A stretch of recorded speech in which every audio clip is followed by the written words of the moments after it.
Reports of the Auditor General and financial statements for the year ended 31st December 2025 and the certificates therein in respect of 1. Institute of Certified Investment and Financial Analysts, 2. Kenya Institute of Supplies Management, and 3. Kenya National Assurance Company 2001 Limited. I beg to lay, Honorable Speaker. Very well. Next order.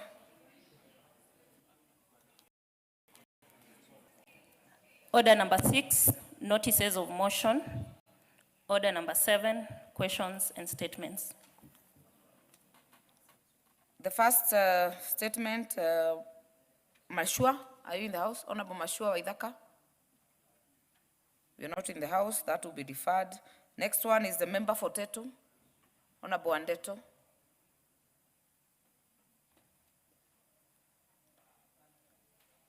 Honorable Andeto, I am calling you and you're at the door.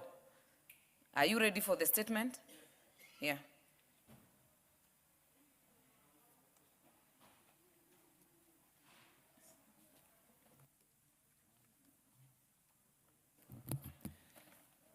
Thank you, Honorable Speaker.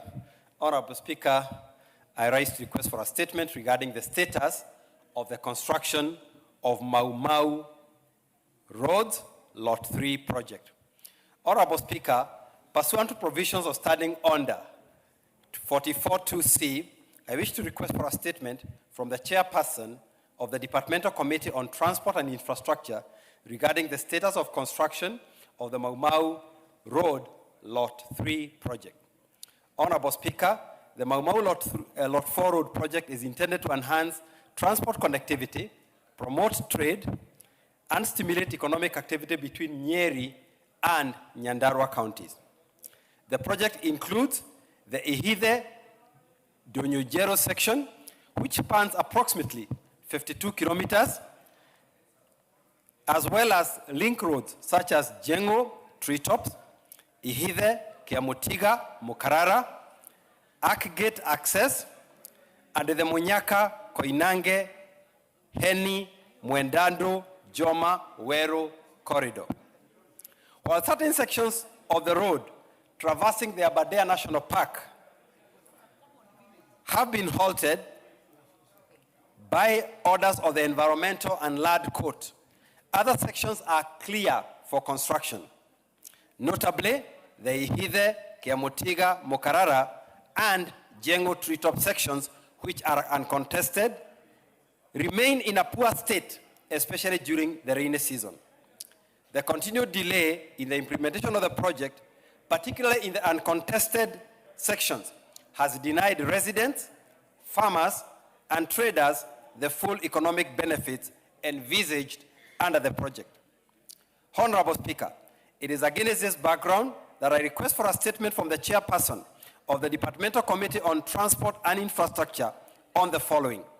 1, the measures in place to prioritize the upgrading and completion of the non-disputed sections of the Mau Mau Road Lot 4 project, particularly Ihithe, Kiamutiga, Mukarara, and Jengo Treetop sections. And 2, the timelines for the completion of the uncontested sections of the road to enable residents and farmers to derive immediate socio-economic benefits from the project. I thank you, Honorable Speaker. This goes to the Transport Committee. Chairperson, Honorable Kibet, are you holding brief? Yes, Madam Speaker. I think we can respond in the next 2 weeks. The next 2 weeks? Yeah. Very well. Next order. Order number 8, procedural motion, exemption of business from the provisions of Standing Order 43. Honorable Mashua, you will apologize for coming late, but I will indulge you. We go back to order number 7. Clerk, you can call it out. Order number 7, questions and statements. I give you the chance to ask and request for your statement. Thank you, Honorable Speaker. I'm sorry for coming in late. Honorable Speaker, pursuant to the provisions of Standing Order 44-2C, I wish to request for a statement from the chairperson of the Departmental Committee on Health regarding measures to forestall the outbreak of Ebola and hantavirus disease in Kenya. Honorable Speaker, in May 2026, the World Health Organization confirmed an outbreak of Ebola virus disease in the Democratic Republic of Congo, DRC. Subsequently, on 23rd May 2026, the government of Uganda, in collaboration with WHO, confirmed 5 cases of an outbreak of the virus in Uganda. Consequently, the African Center for Disease Control and Prevention, Africa, CDC, has warned that 10 nations across the region, including Kenya, are at risk of being affected by the virus and are vulnerable owing to the ease of cross-border movement of persons within the region. Honorable Speaker, an outbreak of hantavirus has been reported in different parts of the world since April 2026, raising concerns of potential spread to Africa, including Kenya, due to the transnational movement of people. Currently, there are no vaccines or treatments for the 2 viral diseases. Hence, management relies solely on early intensive supportive care. These risks call for urgent need to put in place preventive measures to cushion Kenyans from possible spread of the viruses. Honorable Speaker, it's against this background that requests for a statement from the chairperson of the Departmental Committee on Health on the following. Immediate measures that the Ministry of Health and other relevant agencies have taken to prevent the possible spread of Ebola virus and the threat of a hantavirus in the country. 2, a report to the level of preparedness of public health facilities, including the availability of isolation units, medical facilities, and trained medical personnel to handle any case of the viruses. 3, strategies developed by the government to ensure preparedness for infectious disease outbreaks, including the capacity to respond effectively to potential outbreaks of infectious diseases, surveillance, screening, early detection systems, and health awareness initiatives to forestall Ebola and hantavirus infections. And 4, details on regional cooperation and coordination mechanisms with neighboring countries and international health agencies to contain the outbreak. Thank you, Honorable Speaker. Health Committee. Chair. Thank you, Madam Speaker. I think as regards, he has actually asked about 2 viruses. One is the hantavirus and the other is the Ebola virus. As regards the Ebola virus, as you are all aware, the Cabinet Secretary will be here in the House in the afternoon to actually answer exactly the same issues he has raised. If that is not sufficient, the committee will undertake to get more information. As regards to the hantavirus, that I think will take, and we'll say 2 weeks we should have information about the hantavirus. So I will direct that Honorable Mashua, you be in the House in the afternoon. When the Cabinet Secretary appears, if there will be additional questions, they will be answered by the committee, as has been enumerated by the Chair. Thank you, Honorable Speaker. The other one, 2 weeks. The antivirus one, 2 weeks. Well guided. We go to the next order. Order number 8, procedural motion, exemption of business from the provisions of Standing Order 43. Majority Leader. Thank you, Honorable Speaker. And as I move this procedural motion, I would like to prepare the Honorable Sam Atandi to second me. No, Makalimulu, not Sam Atandi, Makalimulu to second me on this procedural motion, Honorable Speaker. Honorable Speaker, I beg that this House resolves to exempt the business appearing as order number 9 in today's order paper from the provisions of Standing Order 4.3, being a Wednesday morning, a day allocated for business not sponsored by the majority or minority party or business sponsored by a committee. Honorable Speaker, as we are aware, we are heading towards the budget cycle. And this budget cycle is a very important cycle in the financial year and in the life of Parliament, Honorable Speaker. And therefore, at times like this, we call upon every member of Parliament to examine one perspective, that there are certain businesses that become paramount, that must be passed within a certain period of time.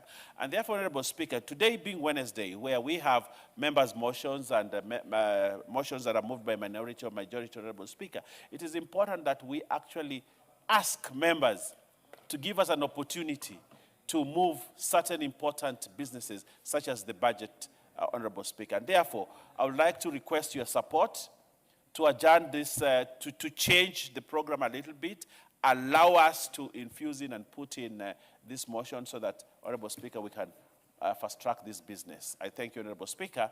And having said all that, I would request the Honorable Makali Mulu, a veteran politician and an honorable, almost ranking member of this House, to second me. Thank you. Makali Mulu. Yeah, thank you so much, Honorable Speaker. Honorable Speaker, I stand to second the motion so that we use this morning to do the budget process instead of doing private members' bills and motions. And this is informed by really what the Deputy Majority Leader has said. Bearing in mind, Honorable Speaker, that next week on Thursday, which is 11th, the CS Treasurer will be presenting budget highlights to the nation. Working backwards is important that we get this morning so that we're able to process the budget and be ready for that important day. With those many remarks, Honorable Speaker, I second.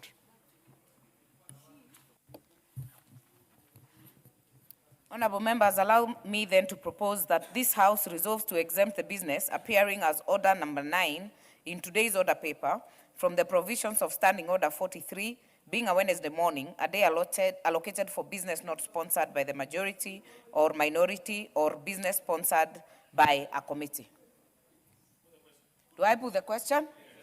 Very well. That this House resolves, I put the question that this House resolves to exempt the business appearing on order as order number 9 in today's order paper from the provisions of Standing Order 43, being a Wednesday morning, a day allocated for business not sponsored by the majority or minority party or business sponsored by a committee.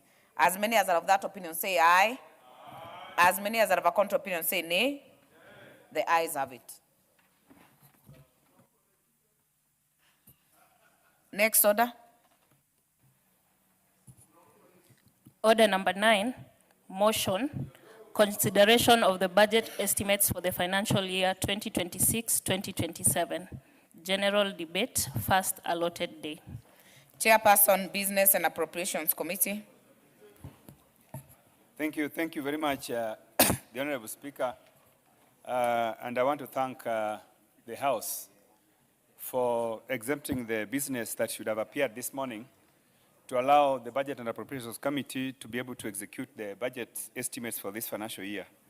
Honorable Speaker, let me move that, that this House adopts the report of the Budget and Appropriations Committee on its consideration of the estimates of revenue and expenditure and the medium term for the financial year 2026-2027, laid on the table of the House on Tuesday, 2nd June 2026, and pursuant to the provisions of Article 221 of the Constitution, Section 39 of the PFM Act, Cap 412A, and Standing Order 239, 1, approves the issuance of a sum of 2,930,216,013,184 from the Consolidated Fund to meet the expenditure during the year ending 30th June 2027 in respect of the votes contained in the first schedule to the order paper, subject to paragraph 3, that is Committee of Supply. 2, makes the policy and financial resolutions contained in the second and the third schedules to the order paper. And 3, orders that the Speaker do now leave the chair to facilitate the consideration of the said budget estimates with respect to each vote and programs in the Committee of Supply as contemplated under Standing Order 240, that is consideration of the estimates in the Committee of Supply. Honorable Speaker, before I make my remarks, I would like, first of all, to thank the House. The entire House participated in the execution of this budget. Honorable Speaker, when we were going through the budget process, I was very, very excited with the manner in which the entire House participated in the budget process Honorable Speaker, you know very well that this time of the year, members are very, very busy with their constituents in respect for the campaigns that are coming up. But Honorable Speaker, all members were involved. In fact, when I went through the committee reports, and which were presented to us by the chairman of various departmental committees, I noted the active participation of members.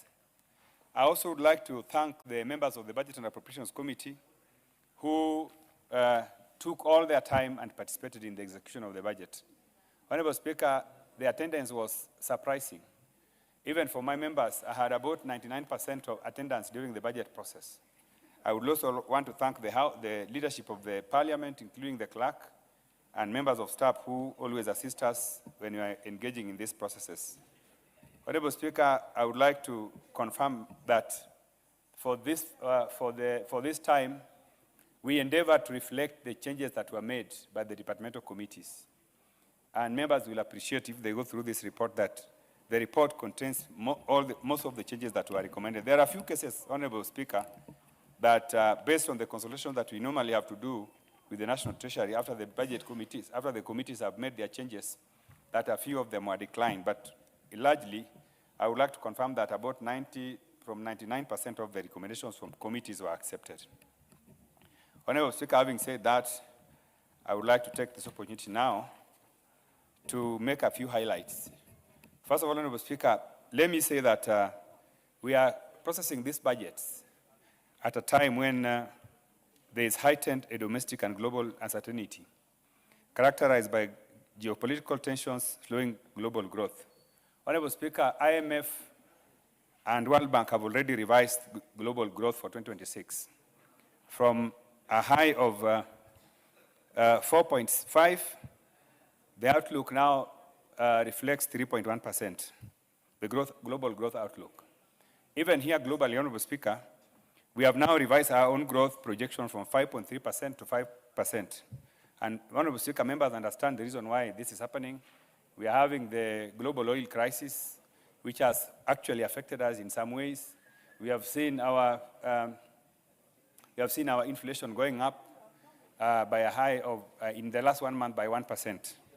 Honorable Speaker, I would like to add that despite all these projected challenges, global challenges and local challenges, this budget endeavors to sustain that economic growth, support productive sectors, protect vulnerable households, and accelerate the implementation of the better, that is bottom-up economic transformation agenda.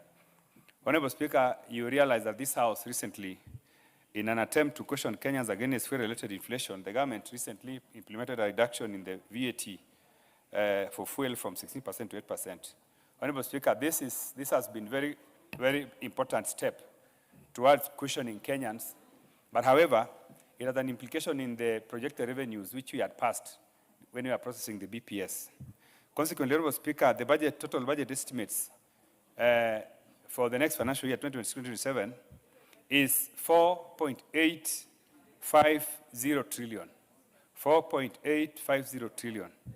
And Honorable Speaker, this budget is divided as follows. Total national government expenditure would be 2.898 trillion. Parliament's projection is 50.98 trillion. Judiciary will get 30.3. Parliament will get 50.98 billion. Judiciary will get 30.3 billion. Honorable Speaker, we project devolution to receive for 495.5 billion. This will include county shareable allocations as well as the usual national government transfers to counties. Honorable Speaker, I would like to say that this budget, the 2026-2027 budget policy framework, is anchored on accelerating gains made under bottom-up economic agenda for inclusive growth and sustainable growth. Honorable Speaker, we also have to say that there is Vision 2030, which is properly aligned with this budget. And we project, Honorable Speaker, that key sectors will receive enhanced allocations. For example, Honorable Speaker, in this budget, 379.5 billion has been earmarked for programs under better, that is finance and production, infrastructure, social sector, land and natural resources, and governance and public administration. Honorable Speaker, now let me highlight for you the exact allocations for each sector. Honorable Speaker, the education sector will receive the largest allocation of 781.3 billion. Honorable Speaker, as usual, we normally allocate over 30% of our budget to education. Again, this year, we have equally done the same, and this enhancement will be utilized as follows. 1, TSC will receive 406.6 billion, 56.7 billion will go to Higher Education Loans Board, 54.6 billion will go to free day secondary school, 30.0 billion will go to junior secondary school and capitation, 7.7 billion will go for free primary education, 30.9 billion will go for scholarship for university students.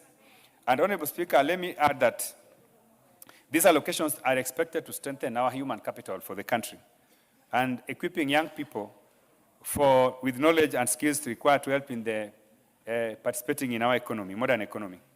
Honorable Speaker, let me now move to infrastructure. Honorable Speaker, the road sector alone has been allocated 228 billion. Honorable Speaker, these funds will be used to support construction, rehabilitation, and maintenance of roads and bridges across the country. Honorable Speaker, the transport sector has been allocated 51.8 billion, and these funds will be used for railway development, railway modernization, rapid bus rapid transit systems, airport upgrades, logistics hubs, ferry services, and development of standard gauge railways, SGR. Major transport projects include 20.8 billion for SGR phase 2B and 2C, Kenya shillings 4.2 billion for Dongo Kundu Special Economic Zone, and 3.8 billion for flood mitigation works. Further, manufacturing and industrial sector has been allocated 19.2 billion to stimulate industrial growth, improve competitiveness, and support value addition, and also to create jobs. Honorable Speaker, these investments are expected to reduce the cost of doing business and strengthen Kenya's position as a regional trade and logistics hubs. Honorable Speaker, let me now move to the health sector. The health sector is allocated 175.5 billion, and these funds will be used to strengthen universal health coverage, improve primary healthcare services, and to expand specialized healthcare infrastructure. Key allocations include 20.9 billion for Kenya Medical KEMSA, 19.1 billion for primary healthcare fund, and 18.8 billion for Kenyatta National Hospital, 18.5 billion for global fund for HIV, malaria, and TB programs, and 8.9 billion for UHC health workers. Honorable Speaker, I want to add that the primary healthcare, which is one of the most important anchors for universal healthcare, has continued to receive increased allocations year in, year out. In this financial year, the year which we are about to end, the primary healthcare received about 13.5 billion. This has now been enhanced to 19.1 billion. But globally, Honorable Speaker, it's important to note that in order for us to fully cover primary healthcare, we need an allocation of about 28 billion. We are determined to enhance this allocation, Honorable Speaker, and if resources, if we be able to collect, KRA is able to collect more resources in the year, I want to promise that this committee, this House will be ready to enhance this allocation to the expected, to the required, to the estimated requirements. Honorable Speaker, now let me move to the housing and urban development. Honorable Speaker, housing and urban development has been allocated 138.2 billion, and this will be used to support one affordable housing program, which will receive 110 billion, urban infrastructure, informal settlements, upgrading.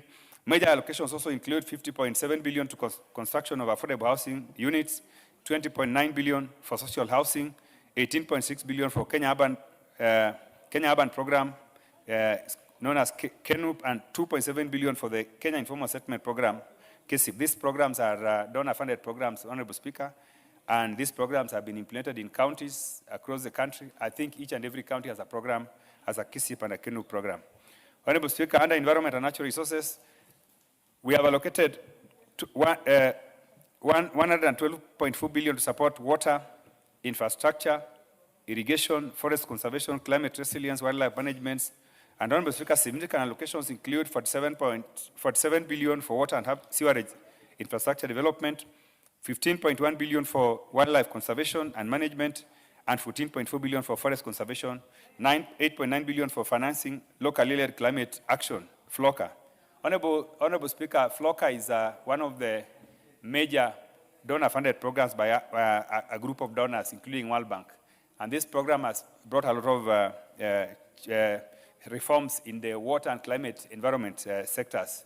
Honorable Speaker, every county in this country is implementing this program, and I can confirm that in my county, this program has done very well to support environment and water programs. Honorable Speaker, under agriculture, we have allocated 63.63 billion to support agriculture and food security, and this includes 18 billion for fertilizer subsidy, 2 billion for seed subsidy, 5.4 billion for food resilience project, 4.7 billion for natural agricultural value chain development, NAVCDP, and 3.3 billion for pastoral resilience initiatives. Honorable Speaker, fertilizer subsidy remains one of the major important anchors for our agricultural performance. Each year, this parliament has been allocating resources for fertilizer subsidy, and I want to confirm that in this year, that allocation has equally been enhanced. Honorable Speaker, this is one of the allocations that has done very well for us. The country right now does not have sufficient food that has been produced courtesy of this allocation. I want to say that this is sufficient allocation, and it will help in improving our agricultural performance. Honorable Speaker, now let me move to agro-processing. Honorable Speaker, you know that this House has been appropriating resources for a program known as KIPES. That KIPES is supposed to be implemented in all counties, and it is a collaboration between national government and county governments. Over the years, we have now completed about 15 KIPES. In this financial year, Honorable Speaker, we have not allocated resources for development of new KIPES, but what we have are resources that's going to be used to equip those KIPES that have already been constructed and completed. Because we want to ensure that these KIPES can now be turned into centers for innovation, centers for job creation. So, Honorable Speaker, we have allocated 2.45 billion for equipping and operationalization of 15 county aggregation and industrial KIPES in counties where both the national government and county governments have fulfilled their respective counterpart funding. Honorable Speaker, I also want to say that there are some counties where the national government has already fulfilled their counterpart funding, but the counties have refused to do their part. Now, those ones, the department committee in charge of trade have assured me that they are going to ensure that they engage those counties to see whether we can be able to fund them in future. But for now, we want to focus more in equipping and modernizing the already completed KIPES.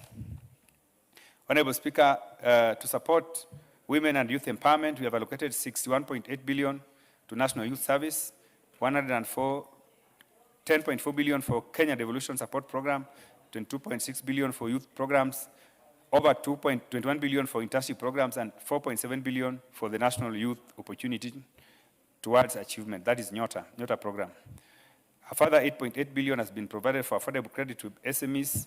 These programs are intended to empower vulnerable groups, create economic opportunities, and strengthen inclusive social development. Honorable Speaker, all members are aware of NYOTA, and this is a program which was designed and has been implemented and championed by the President himself. I want to confirm, Honorable Speaker, that NYOTA program has been game-changing. In my own county, Honorable Speaker, I know many women groups, many youth groups that have benefited from this program, and it's actually changing lives. So the additional resources that we are applying in this financial year is going to be used to further enhance the program and ensure that those groups that received more resources and they are growing, they will be able to receive further allocations. Honorable Speaker, to improve digital access, strengthen e-governance, and create job opportunities with the digital economy, we have allocated 10.5 billion to support digital transformation, expansion of digital connectivity, cybersecurity systems, and development of digital hubs.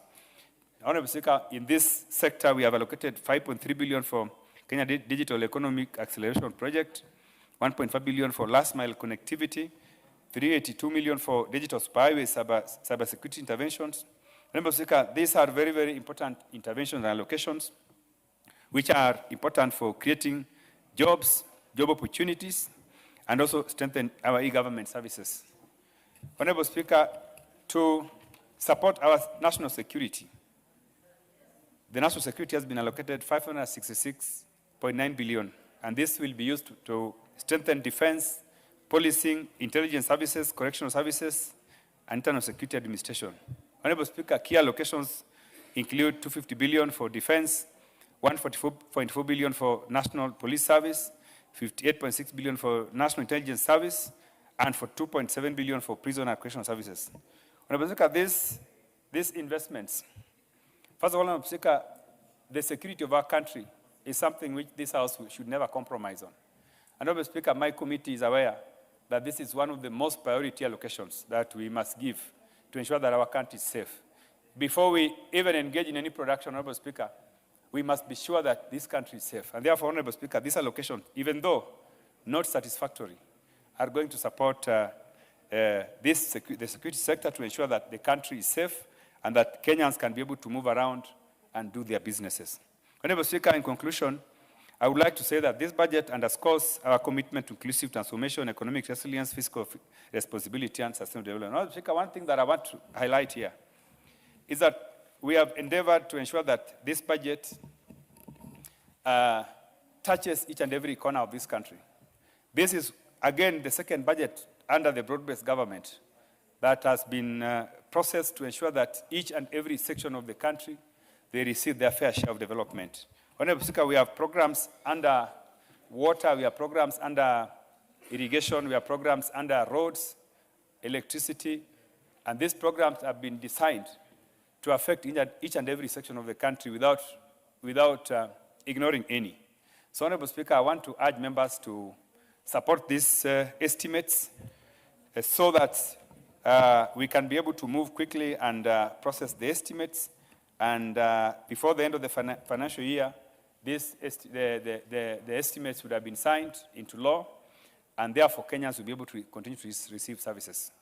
Honorable Speaker, with those many remarks, I would like to finish and I would like to move and request the Honorable Vice Chairman of Budget and Appropriations Committee, Honorable Bukose, to second. Bukose. Thank you, Honorable Speaker, and thank you, my chair, for moving this report on the estimates for the revenue and expenditure for the financial year 2026-2027 and the medium term. Honorable Speaker, just want to join my chair in thanking the various chairs of the committees for the submissions they made before our committee. And I also want to thank members of the Budget and Appropriation Committee for staying throughout all the presentations that they were made and for spending more of their time to make sure that they have gone through these budget estimates. Honorable Speaker, in this budget, it is looked into all the sectors, and for the first time, Honorable Speaker, the committee approved 3.5 billion for stipends to the village elders. I think this is a right move in the right direction.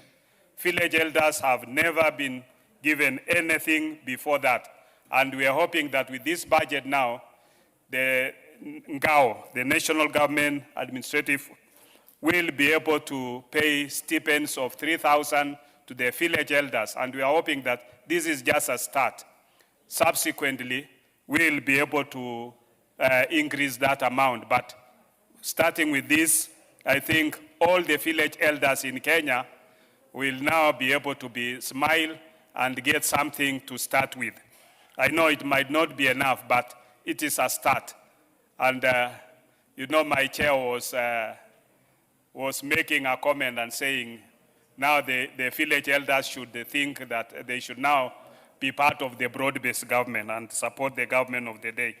And I think that is thanks to this government that it has considered them. Honorable Speaker, in this budget also, we've seen that there is money for UHC workers, and we are hoping that when we retreat, maybe in the mediation, we will be able to agree with our counterparts in the Senate to make sure that the UHC workers who have been working in counties for a long time are now able to be absorbed as permanent and pensionable.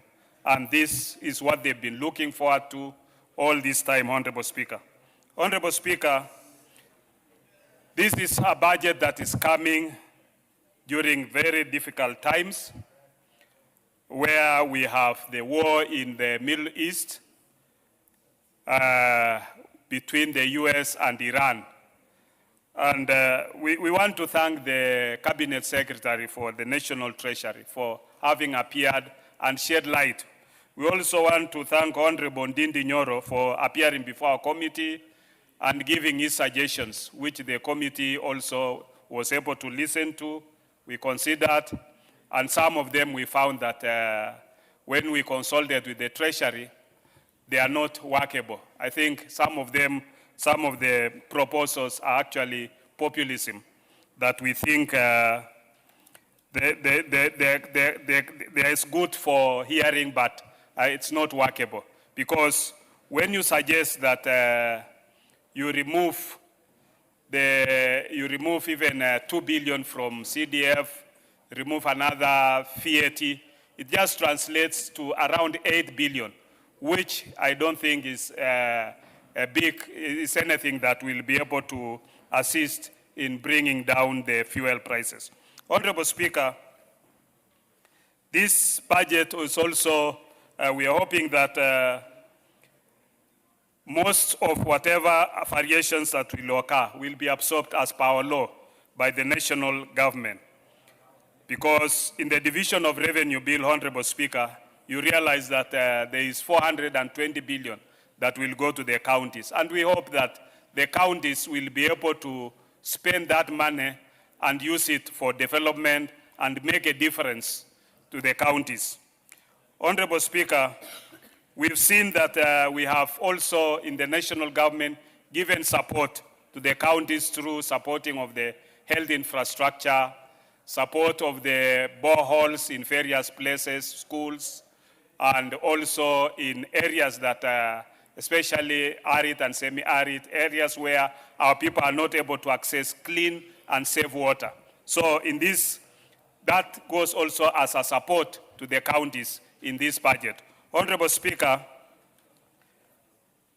we've also seen that in the housing department, they've set money for food bridges. And these food bridges will make it accessible for most of our people within some very difficult areas. Our committee also conducted public participation, and we went to 26 counties within the Republic. There are issues that were raised, especially among the youths, in issues about the Youth Enterprise Fund, where they want the Youth Enterprise Fund to at least be domiciled in every sub-county so that it makes it easier for our youths to be able to access these services. Road infrastructure became one of the key areas where many of the Kenyans pointed out, where they want to have accessible and tarmac roads. They also want to have electricity. And in this budget, Honorable Speaker, we've seen that they've also given money for REREC to make sure that key and critical facilities are able to get power through having transformers, having last mile connectivity, and making sure that there is lighting to most of our areas.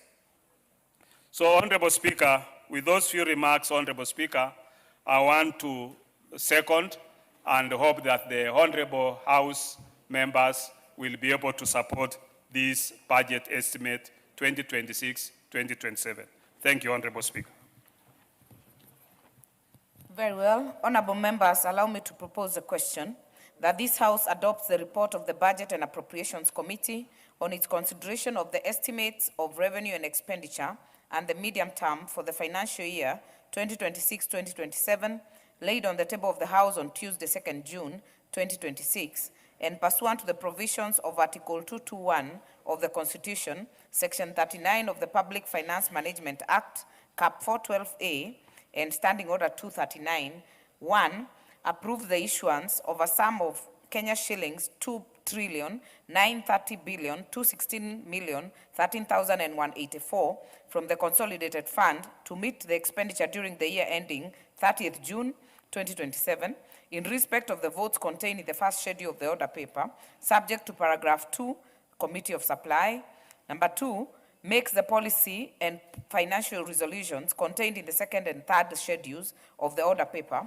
And number 3, orders as the Speaker do now leave the chair to facilitate the consideration of the said budget estimates with respect to each vote and program in the Committee of Supply as contemplated under Standing Order 240, consideration of estimates in the Committee of Supply. Makali Mulu.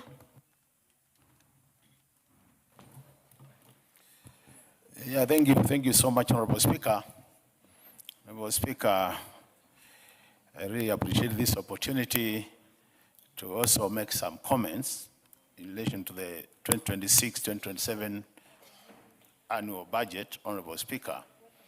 Honorable Speaker, my chairman and the vice chairman have talked more about the figures, and the only figure they have not mentioned, which I would want to mention, Honorable Speaker, for purposes of policy level, is the public debt. In the budget, Honorable Speaker, the public debt this year is going to be 1.11 trillion. So, Honorable Speaker, you realize that it is the first year in the history of Kenya that public debt has crossed the 1 trillion mark. And if you look at the report which was tabled by the Committee on Public Debt and Privatization, Honorable Speaker, this matter as a country, we need to pay a lot of attention on in terms of how to manage this particular public debt. Looking at the figure, Honorable Speaker, of above 1.1 trillion in terms of borrowing, Honorable Speaker, you realize in terms of consolidated fund services expenditure, Honorable Speaker, it has also moved to about 1.15. And out of that figure, Honorable Speaker, interest alone is 1.11 trillion. So you can see, Honorable Speaker, we are paying a lot of money in terms of interest. And what this has done, Honorable Speaker, it actually makes our fiscal space be very limiting. So that's one of the challenges we are facing as a country, that our fiscal space is so restricted to an extent that then you don't have a lot of resources, Honorable Speaker, to spend in terms of taking care of needs of the country. Honorable Speaker, the other matter which I think is critical is the issue of pending bills. This matter as a House, we have discussed about it for many, many times, Honorable Speaker. Honorable Speaker, there are two areas I would want to mention relating to pending bills. One of the reasons is that the main cause of pending bills across the sectors, and from our interaction with the sectors, is that the exchequer release, Honorable Speaker. That we are budgeting, but when it comes to the actual money being released to the MDS to do the work, there's a challenge. And what that has done, Honorable Speaker, it has pushed then pending bills to be very high. And it's time we started also a serious discourse on pending bills. What happens, Honorable Speaker, when you have such a huge pending bills in a country like ours, then you stifle the economy in terms of growth, that money is not really in circulation, and as a result of that, then not many economic activities are happening. And when you are talking about projecting high economic growth, and at the same time having high pending bills, Honorable Speaker, that doesn't match well. So it's important we address this matter. The other matter, Honorable Speaker, which is also important, and we have picked from our discussion with the departments, is that we have so many uncompleted projects all over the country, Honorable Speaker. And we have been saying, if we really want to help this country, instead of having so many uncompleted projects, and when it comes to budgeting, we spread all the resources thinly to all the uncompleted projects. I think it's time, Honorable Speaker, we started now identifying projects with huge impact to the economy.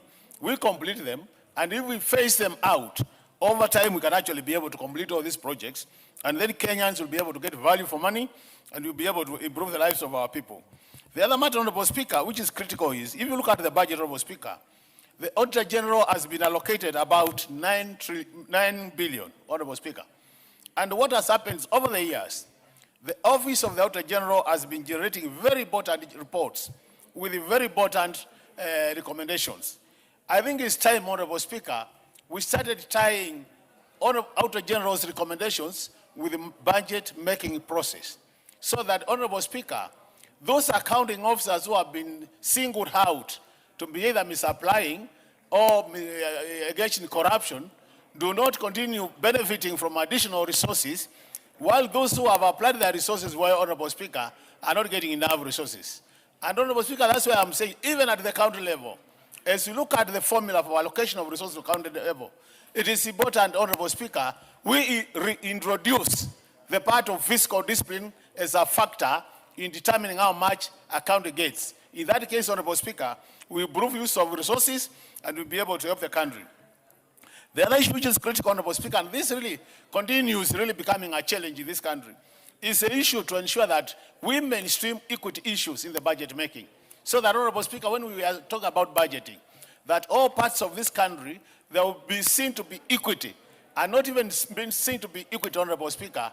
Equity is also being practiced in the budget making process.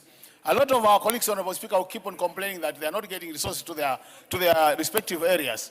And I think it's time, as a country, we deliberately, Honorable Speaker, start talking about equity. Honorable Speaker, you are likely to realize that as you continue this debate, don't be surprised to see some honorable members complaining that their regions have not gotten any money. And where they have even gotten money, Honorable Speaker, a time will come when through supplementary budgets, those resources are also removed. So, Honorable Speaker, what am I recommending? I'm recommending that, Honorable Speaker, from the word go, we look at equity issues at the time we are making our budget. And even when money has been put, Honorable Speaker, we try as much as possible to protect reduction of these resources through supplementary budgets, ensuring that equity is there.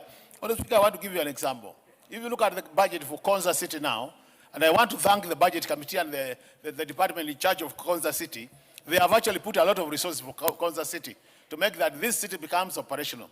And this is a very good decision, Honorable Speaker, because Konza City, once it becomes fully operational, is supposed to transform this economy in many ways.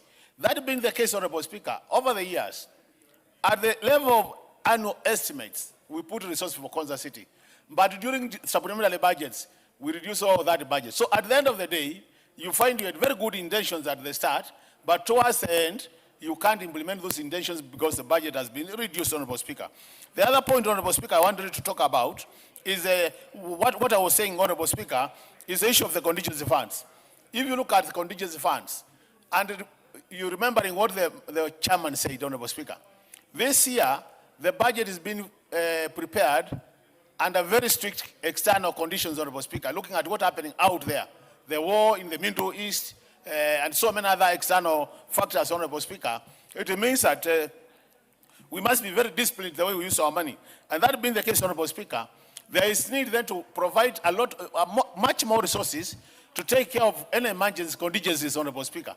Because when things work the way they are likely to work, Honorable Speaker, we are likely to face a lot of local challenges, what we call local emergencies. And that being the case, we can only address such emergencies through the contingency fund, Honorable Speaker. So we have now reduced from 5 billion to 2 billion. So in case there is improvement in the revenue collection, Honorable Speaker, this is an area I think we need to push slightly much more money so that we help the country.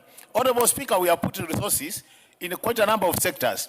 But still, I think these sectors, we need to focus on them so that in case we get additional resources, Honorable Speaker, we take care of them. The first area is capitation, Honorable Speaker. We are still facing challenges. The second one, Honorable Speaker, is health issues. We are still having serious challenges with health issues. We need to think about putting more resources.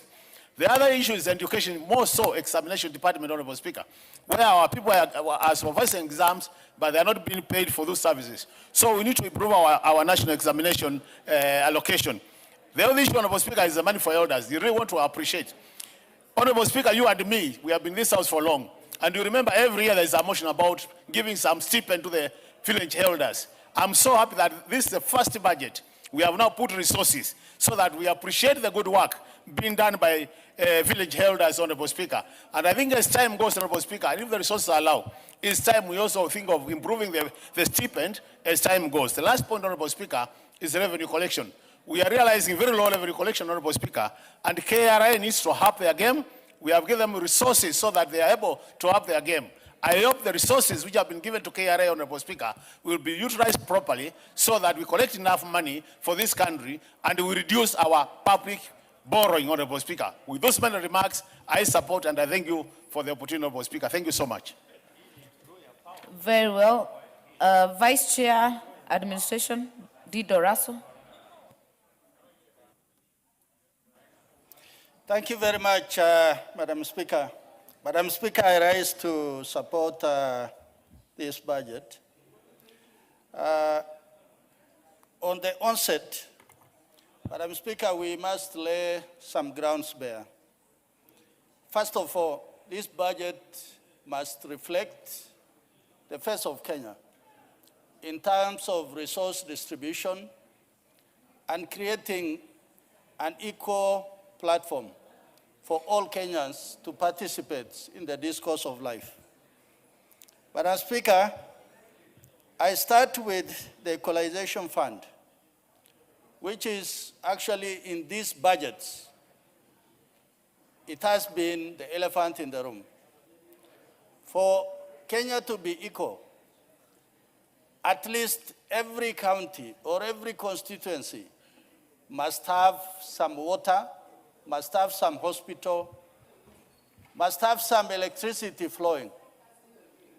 And in the absence of that, when many Kenyans, because of lack of basic amenities, are not able to participate in the decision making in this country, then Kenya can never be equal. For that reason, I want to ask the chairman of Budget Committee and his team to look at how best to dispose of with the Equalization Fund so that resources go to where it will help the people.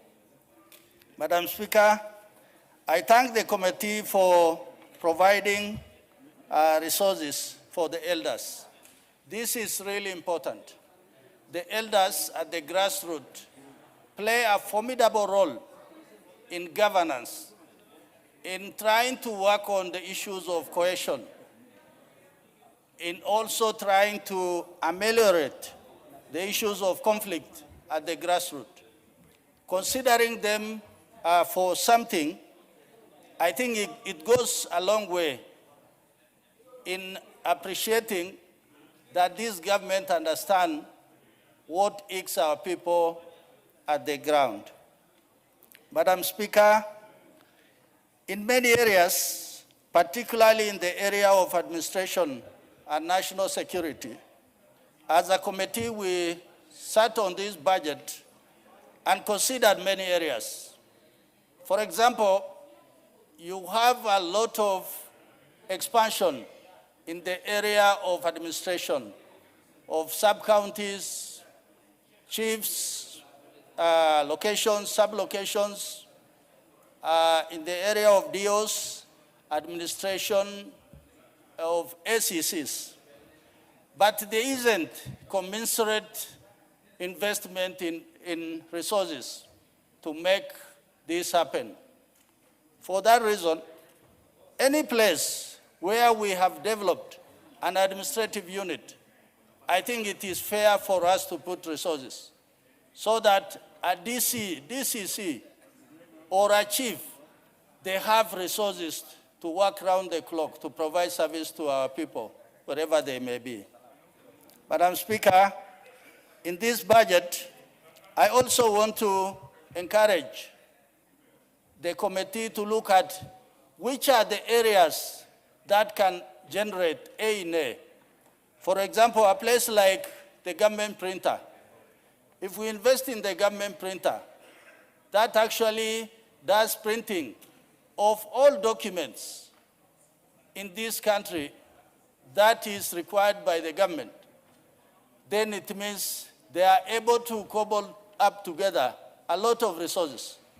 And if we give them more allocation, so that in the end, there's no recourse of government printer to the taxpayer or to get resources from the treasury.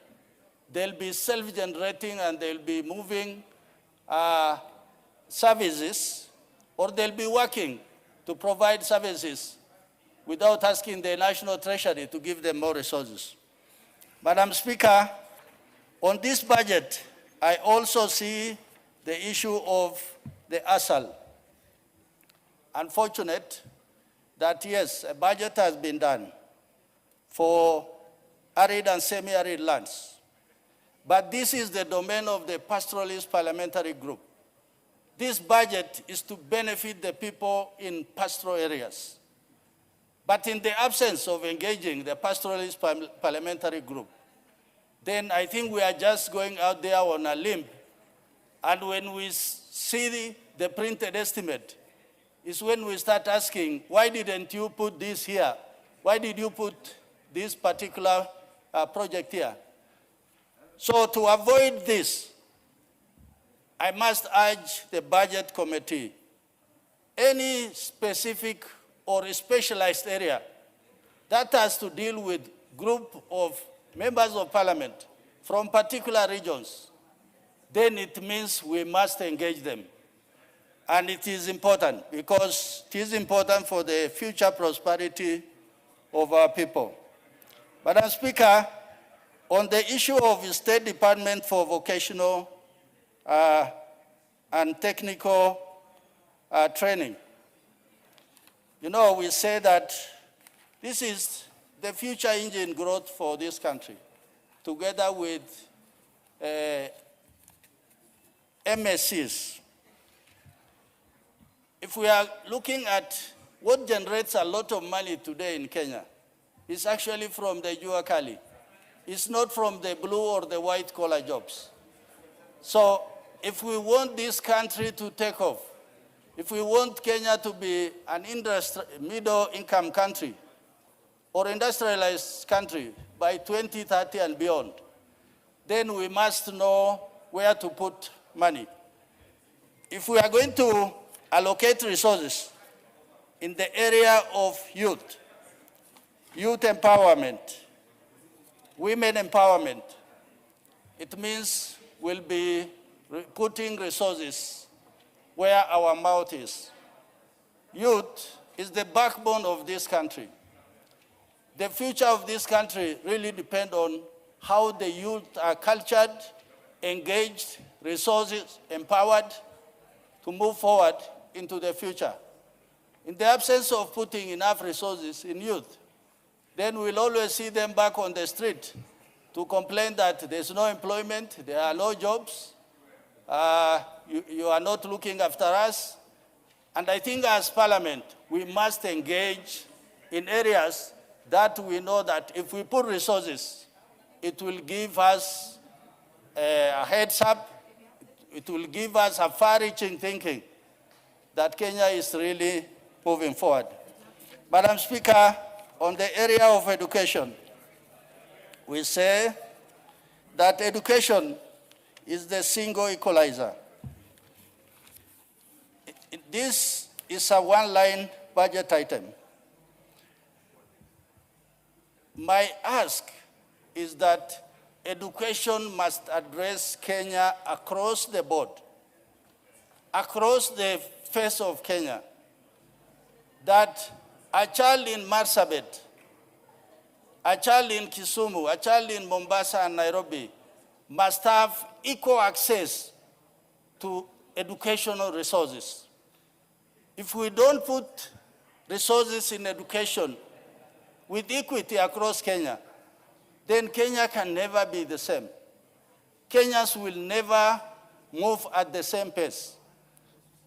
You notice that Kenyans are doing one examination for primary school, for secondary school, and yet there is disparities across this country.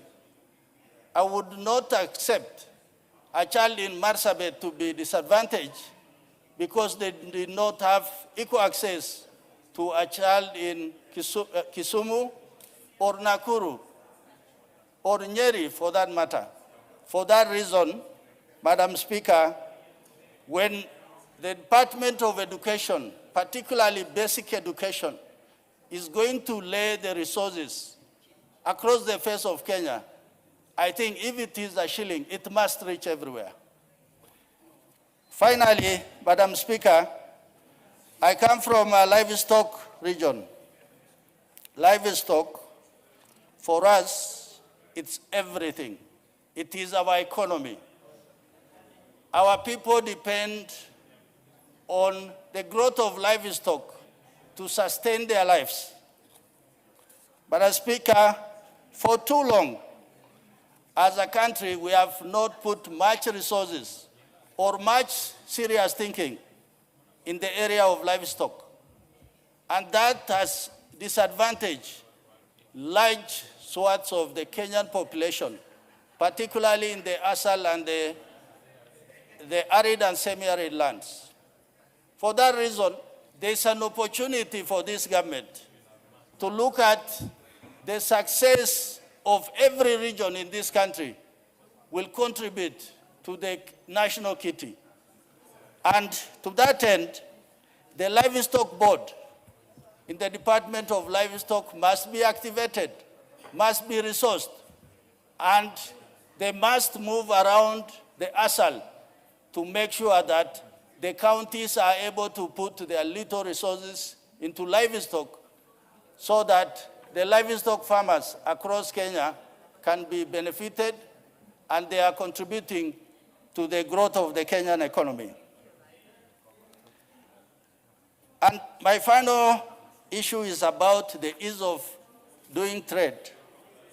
Recently, during our visit to the Malaba and Busia border post, we saw that across our neighbors, they have good housing. They are well resourced. But when you come on our side, you ask yourself, what is happening? Why are we not putting enough resources?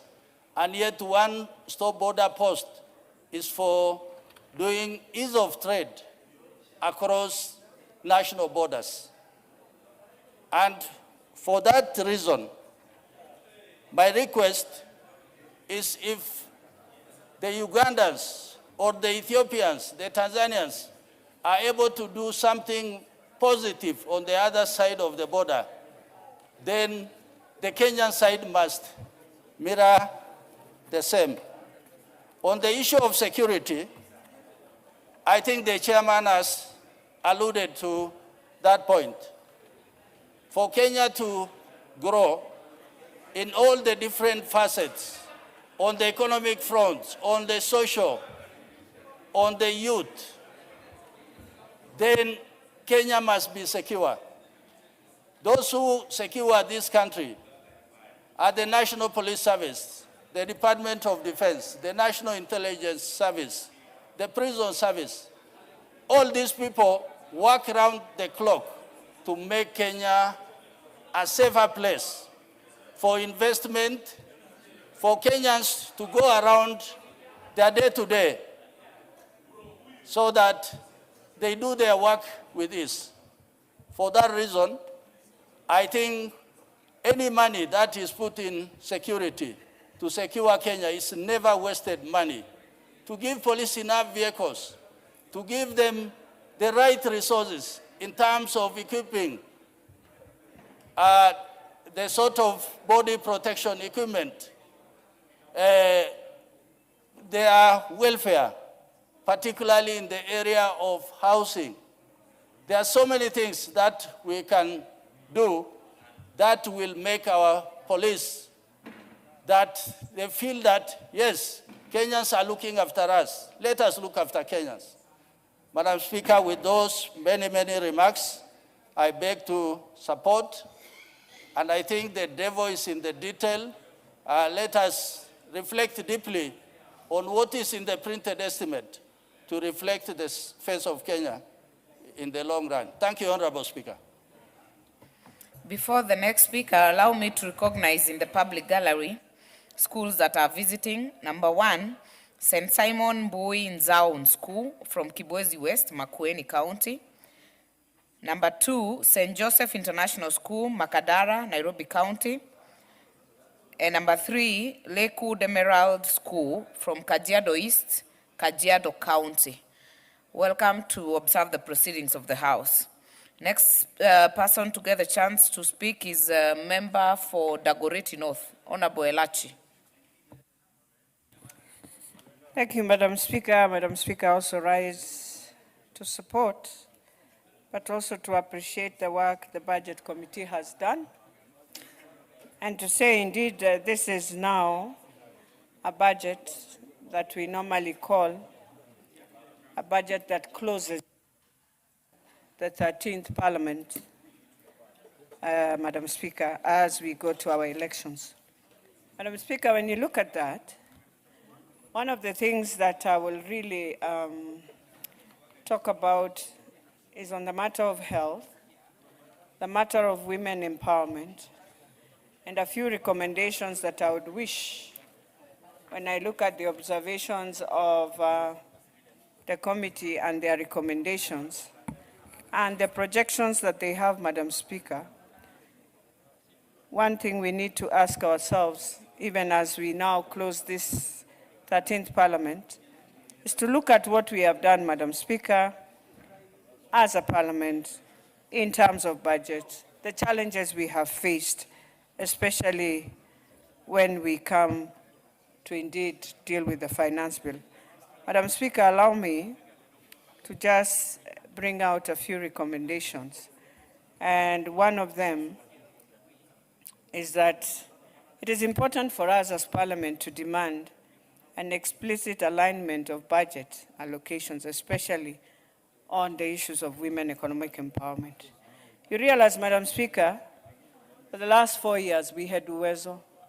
We had, at one point, we closed Women Fund, and then it started again, and I know women have not really grasped whether we have brought back the Women Fund, because you remember at one point we went complete digital, and it really hurt many of the women who were running these programs. And I'm happy that the government was able to bring it back, and it is important for now the enterprise to go back to the women and ensure that within this budget, we are able to see more women just getting funds for their trade, for their businesses that they were doing, Madam Speaker, and even for their groups that they had. Madam Speaker, the other thing we need to look at is we review the performance and redirect resources towards higher impact programs, and also to look at our health sector. I know we have SHA, I know we have really tried, Madam Speaker, the enrollment, but still, I know it's very low. This House, one of the things we must be doing with this budget is to try our best, even in our NCGDFs, to ensure we register more of our people, those who can't afford to have at least a SHA that can really stand for those families. And this we must do within this financial year. And Madam Speaker, if we look at the things that the budget is now looking at, I see most of the resources have now gone back to our disciplinary forces. They're the ones taking the higher allocations. We have education, yes. We are hoping that every child, as we go now, will have the chemis, which used to be the NEMIS. We are hoping, so that capitation is done in the correct way. And you find that in some schools today, we still have children who are there, but they don't have capitation because they don't have the chemis or whatever the now government is calling it. I called it NEMIS, I still call it NEMIS. That every child must have capitation, so that we find ourselves in every school, that every constituency in this country will appreciate that they receive capitation, especially in the junior secondaries that we have. We want to see also in education the issue of books. Yes, we are giving a whole huge budget to the Ministry of Education, but then we need to ask ourselves whether we are also looking at the standards in terms of, do every school have these books? Every constituency, the schools that we have, do they have? Are they sharing? What can we do to ensure they have these textbooks? And the other thing we have to ask ourselves, even as we move, is when you look at your confirmation of your JSS, you have now 20 intern teachers to be permanent and pensionable in terms. And then you have a promotion of at least 30,000 teachers and implementation of the second phase of the 2025-2029 collective bargaining agreement, CBA. So you realize the education sector, Madam Speaker, takes quite a number of key things. And I'm hoping even for the teachers, for everyone, we are doing this for the sake of our children. Because one of the challenges we face, Madam Speaker, even as we do all this, is that you find we assume it is just a job. You enter into a school, when you look at the children, you feel a bit sad. And so I want to plead also with the teachers. You are there because of the child. If a child was not there, then there was no need of employment in a school. So take care of the children. Be there.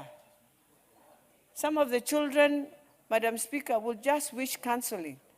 I've realized, Madam Speaker, and I will tell you, and I won't tell you the name of the school, but I can tell you, Madam Speaker, we decided to bring 100 counselors in a school.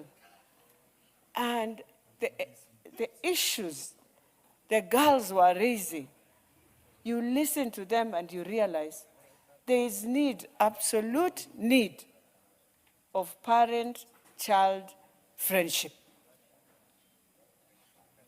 Absolute need, I want to repeat.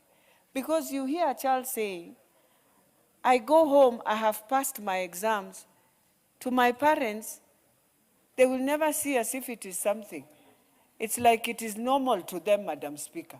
So some of these small things you see right now in school, and I want to really, really send my condolences, Madam Speaker, to the parents. And I know both parents, for those who are now with no children, oh, may the Lord have favor and may the Lord comfort them. But we have those also who their children now are facing the worst, Madam Speaker. They need prayers also. Because it means sometimes you will not understand our children. And you don't know who to blame, you don't know what to say, but you look at them and you ask yourself a lot of questions. In fact, it is so difficult. I find us politicians, and now the country, we've made everything politics. Madam Speaker, I know what you go through. It is so difficult even to talk about.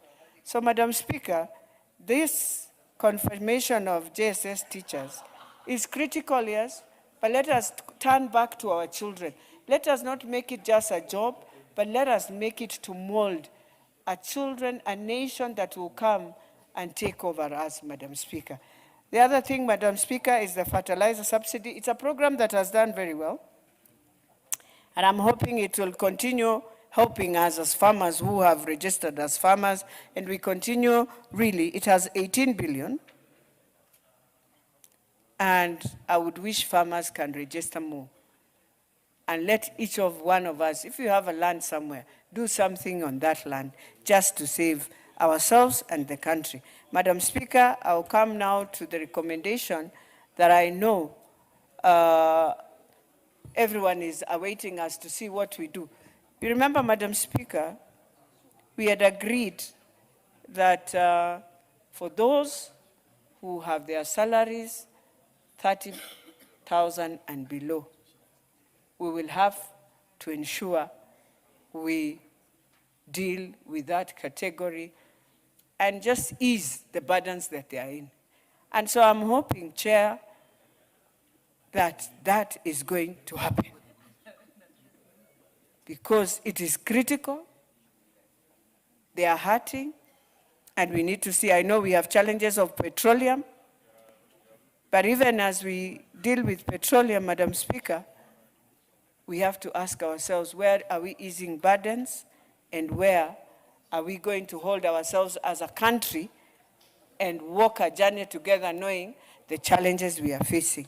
Madam Speaker, if the government would wish to ensure that also we move in the same steps, then Parliament should push for an urgent revision in institutionalization and guidelines of gender-based violence.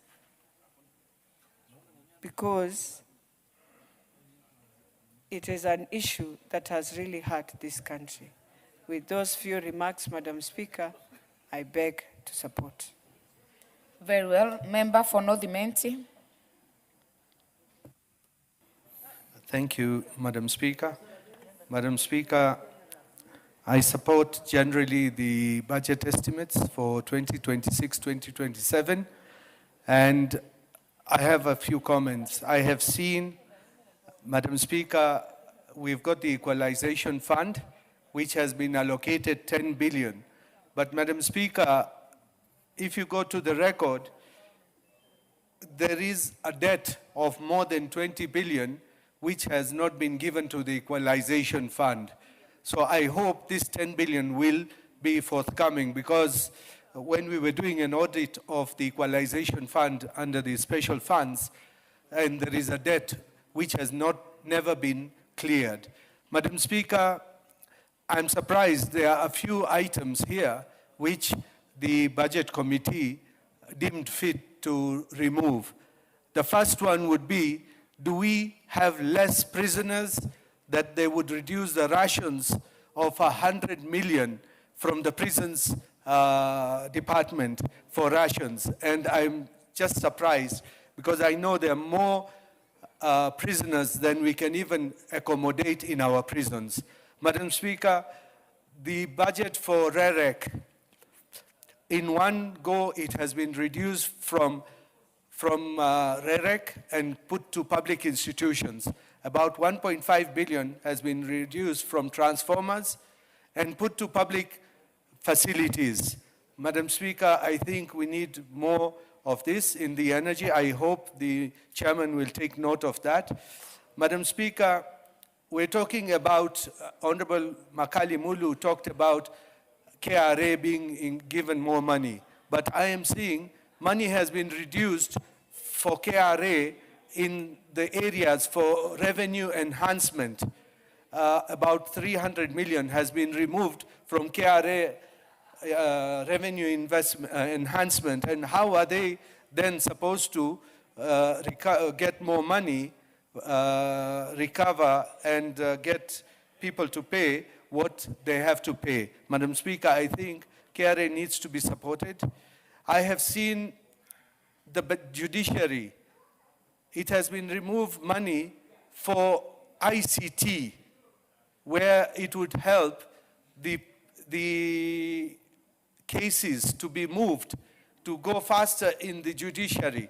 But apparently, money for ICT has been removed from judiciary, Madam Speaker. And I do not understand, if it is removed, how are we expecting our courts to operate and go faster in solving our cases, Madam Speaker? Madam Speaker, one good thing that I note is the money which has been allocated for village elders, or what we normally call them in area managers in our area. That's what most of them are called. Madam Speaker, that will go a long way, and I hope once we do that, they will be more motivated to work, because they've been doing the work without pay all these years. We should even look at how we can give them uniforms, because, Madam Speaker, there is a chief in my area, an assistant chief, and some chiefs. They have made them uniforms for the area managers or village elders, and it does enhance the work they do, and it gives them even, they feel proud to be part of the security apparatus. Madam Speaker, I have seen we've got a record budget for the roads sector, but Madam Speaker, we have got a lot of pending bills. Especially in the road sector, we have got more than 100 and over 100 billion of pending bills. Madam Speaker, I would have wished we could look at how we are going to pay off all the pending bills for the national government, which stands at above 510 billion, and the county governments, they stand at over 170 billion. Madam Speaker, those pending bills, people have supplied services to the government. The ones who have supplied to the county governments, we are always talking about verification. How long will the verification take so that people can get paid their money? Because many people commit suicide because of lack of money, and they have taken loans from banks. So they have to be, now the government needs to think how we are going to pay. Madam Speaker, the third thing which I would want to talk about is the debt, because we cannot have the budget increasing every year. When I was in the Committee of Finance in 2014, and I asked, at that time the chairman was Honorable Langat, and I asked, why should we always be increasing the budget? Why can't we keep it stationary? Madam Speaker, I wish we had left it at that time the way it was, because even the debt ceiling, which was there after President Kibaki's time, it was at 1.2 trillion. But there was a proposal from Treasury at that time to increase it by another 600 million to make it 1.8. But unfortunately, while it was brought to Parliament, instead of what Treasury had asked, we decided to increase it to 2.4 trillion, Madam Speaker. I wish we had stopped there, because at the moment, as we stand, our debt is still going up, and we are paying so much in interest charges, which we have inherited from the previous government. Madam Speaker, right now, with the budget, what we are expecting, revenues are of about 2.9 trillion, and the budget is about 4 trillion. Madam Speaker, 1.1 trillion we will have to borrow from somewhere, and if it is from the domestic market, the cost is prohibitive, and payment of that debt, because the banks at the moment are laughing all the way because they're making abnormal profits at the expense of giving to the ordinary citizens. Madam Speaker, we need to cut all our debts. We need to see how to manage our debts, and if it is possible, not to increase the budget. Madam Speaker, I have seen there is a reduction in the TSC budget for teachers, a 30 million reduction in teacher training. I am wondering, I thought we need more teachers, and that has been what we've done. I mean, this government has increased 100,000 teachers in the last 3 to 4 years. We have not had so many teachers before, but we now need to even look at how we are going to accommodate the JSS teachers, Madam Speaker. Because if we do not, I mean, we need to separate the JSS from the primary section, and then we need to promote whoever is to be promoted, so that even we employ the JSS teachers. Because, Madam Speaker, I have not seen it here that we are putting the JSS in place. Madam Speaker, there are many things which we need to do as a country, and I think if it is possible, we can look at how we are going to subsidize fuel so that the fuel prices can come down.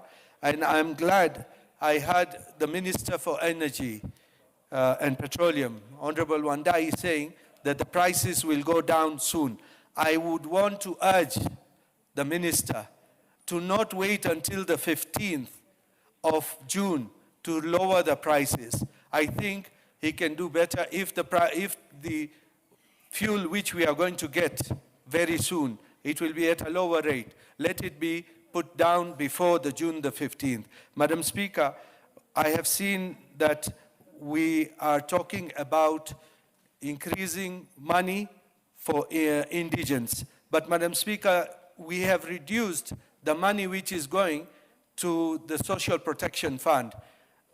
It's going for indigents insurance. So, Madam Speaker, we need to now rebalance and see that our people who are on the social ladder, who are lower, they can get their money on time and enough. Madam Speaker, with those few remarks, I support. Member for Marsabit, Honorable Wako.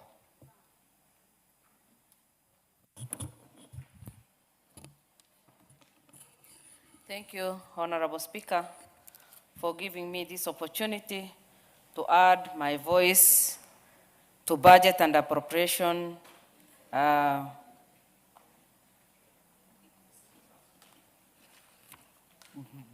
debate, as I confirm that I support the ongoing debate. Honorable Speaker, I have gone through the report. That is why you can see I'm holding this report. I also want to congratulate the committee for giving all their attention, their time to this very important process and for guiding the nation and this Honorable House. Honorable Speaker, if you go through the report, one thing that comes out is the different areas that has been considered, and especially village elders, because we are all part of the village elders formation, and all of us have benefited from our village elders. In fact, it has excited me. The amount that they will receive may sound small or look small. 3,000 may look very small, but even to just give them air time so that they can be able to communicate to their people and also us, because we all depend on the village elders for one reason or the other. For the first time, our government has done one of the best things to recognize the village elders and also appreciate their efforts. And thus I want to say a big thank you to our president, because he is focused and he considers every part of the country and also all the people who contribute to the growth of this nation. So for the village elders to get at least something from now on, that is encouraging, and ours is just to make sure that we keep improving the policy so that we can also have enough budget that can take care of them. So I'm happy that village elders have been considered for this. Again, when you look at the report, fertilizer subsidy, again, 18 billion has been put there to strengthen food security. Honorable Speaker, the nation that cannot feed its people is not a nation.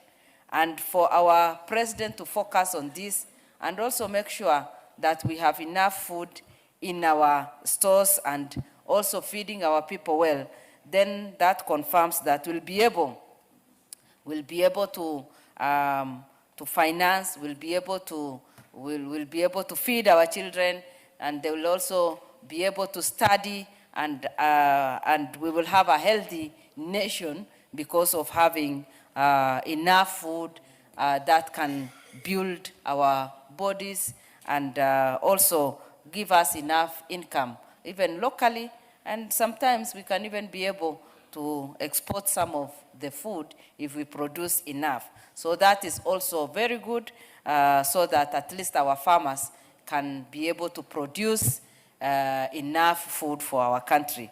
Again, Honorable Speaker, under road infrastructure, we have put some substantial amount of money because every part of this country is benefiting from that. I want to congratulate His Excellency the President and the Ministry, because they are focusing. The past pending bills have been paid, and right now new areas or identified roads are done, and done in a good way. And for us to put enough money there, then that confirms that we are growing and growing very well. Honorable Speaker, again, rural electrification is another area, the last mile connectivity. I come from an area that still needs this, and for our government and for the committee to consider this and put some money there, then that means we'll be able to connect many more homes, and many people will benefit from this. When this happens, with the road infrastructure and everything, then definitely there'll be economical growth. People will also be able to advance and also have better lives. And that is why I am happy that we are on the right track. The budget may look huge, but we are committed to transforming this government to this country, and our president is focused enough. Youth enterprise, which will be domiciled in every ward, again, is another encouraging thing because we have so many youths. Our young people are there. Many of them are graduates. Many of them are very innovative and very creative. Many have also started their own businesses. But unless they get some financial support, they may not be able to do a lot. And for this budget to consider that, we are on the right track. It shows that we are also concerned with our young people and their future. And mine is just to encourage the young people to make good use of these funds that are there and use the funds wisely to benefit themselves and their families.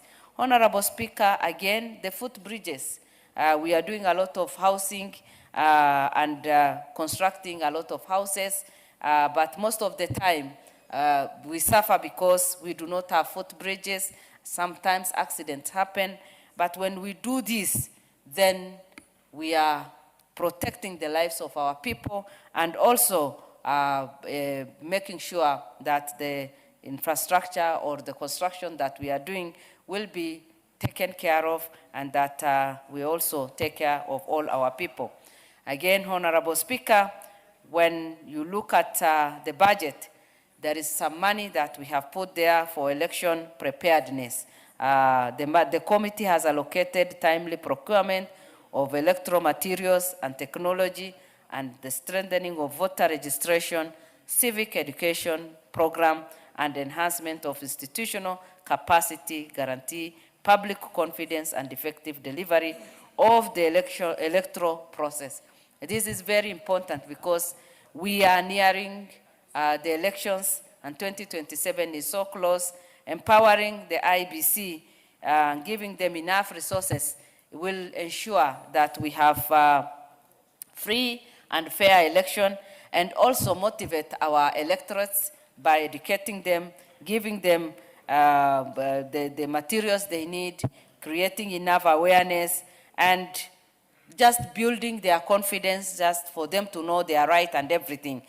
Honorable Speaker, this is the right time to do what we have done, putting enough money there so that IBC will be able to do all the things that they need to do on time and also prepare the country so that we can have that fair and free election. As I finish, Honorable Speaker, confirmation of JSS teachers is quite important. This government in history has already employed over 100,000 teachers, and the committee noted these interventions are expected to address existing staffing gaps in school, enhance teacher motivation through career progression, improve job security, and promote stability and efficiency in the education sector. Honorable Speaker, there is no other important ministry than this because we are investing in the future of our children and preparing them to be leaders. They are already leaders and they will be our future leaders. And unless we invest enough and educate them, give them all that they need, we may not have a good future, we may not have good leaders in future. But our government is focusing a lot and allocated enough money. And mine is just to request the TSC, when they do the promotion, we make sure that we consider all the qualified people from different parts of this country so that at least no one is demoralized, but everyone is motivated and giving their best to the country. Honorable Speaker, the budget looks good. We might need to go extra mile to look for funds, but it is of benefit to this nation, and we congratulate the committee and look forward to this nation growing through this budget. Thank you, Madam Speaker. Thank Thank you very much. The Honorable Coates.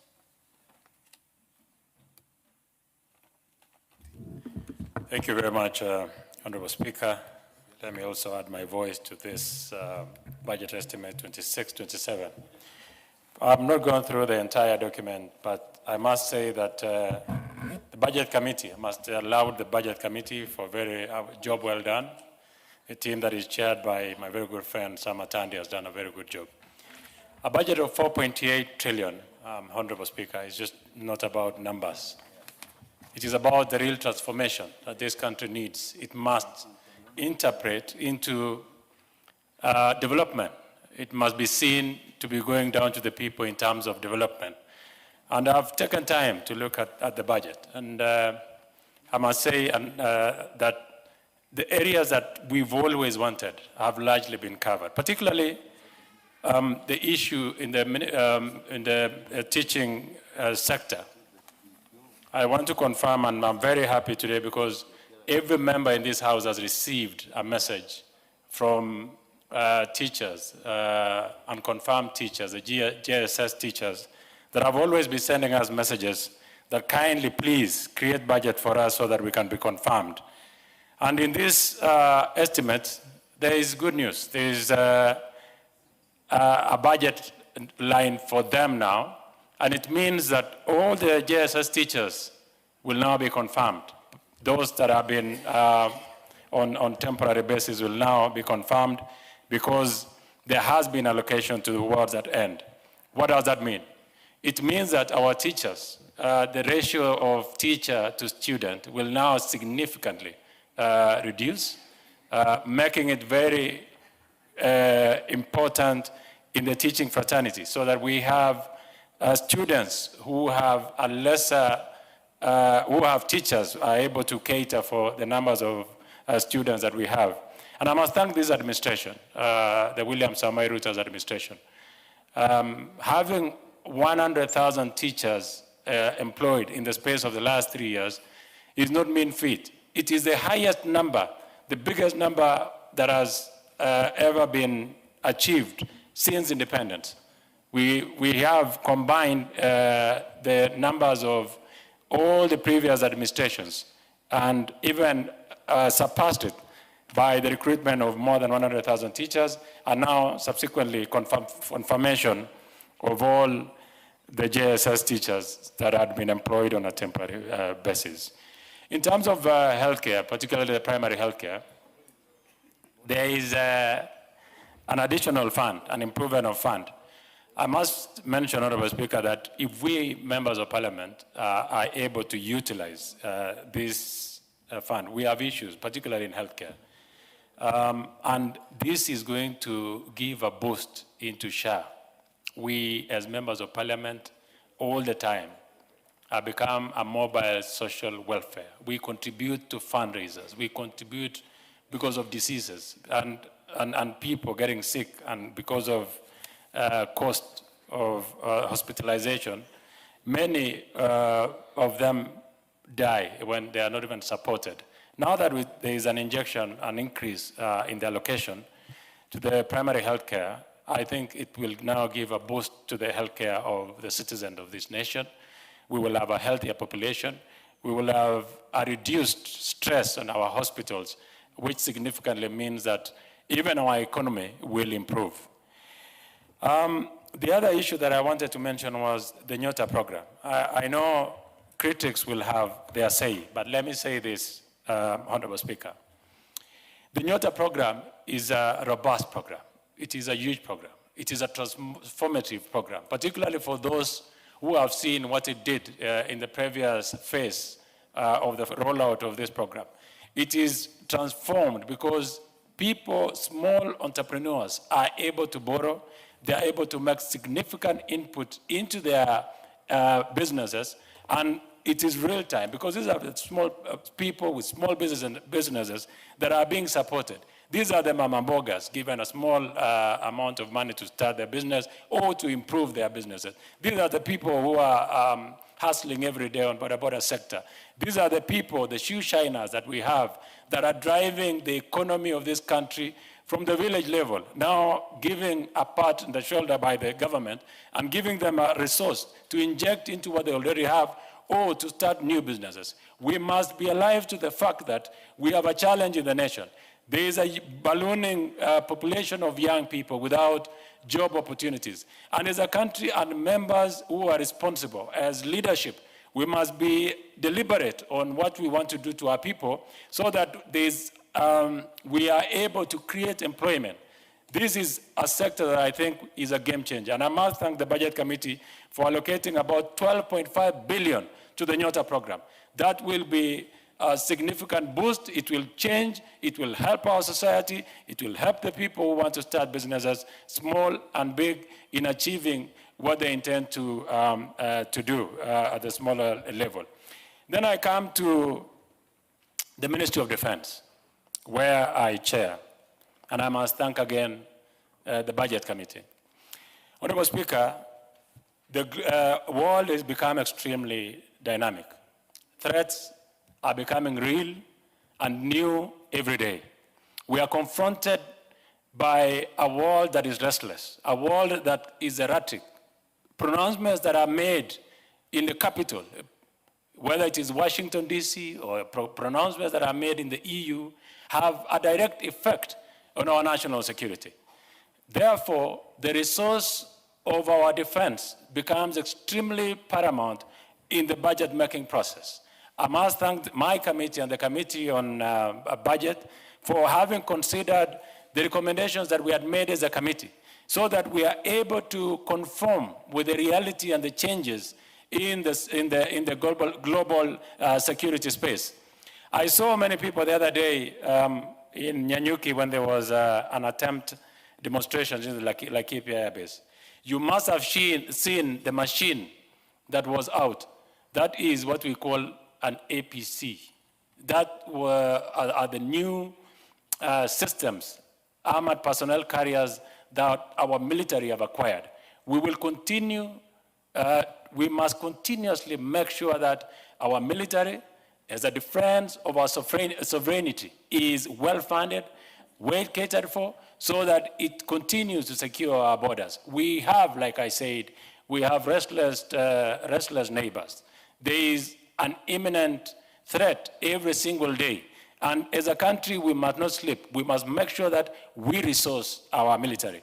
In fact, as a committee now, the challenge will be, because a lot has been done, to make sure that the money that has been allocated to my committee, we are able to put every coin to account, to make sure that the soldiers are fully kitted. The soldiers have uniforms, the soldiers are fully kitted, and the equipment are up to shape so that we do not experience any incidences. Case in mind is Kenya Armed Forces, Kenya Air Force, sorry. This parliament before have put me in account on the accidents that we've seen before in our Kenya Air Force. I want to confirm to the country that the Ministry of Defense has acquired air defense system, and is also improving on our air defense from the Kenya Air Force.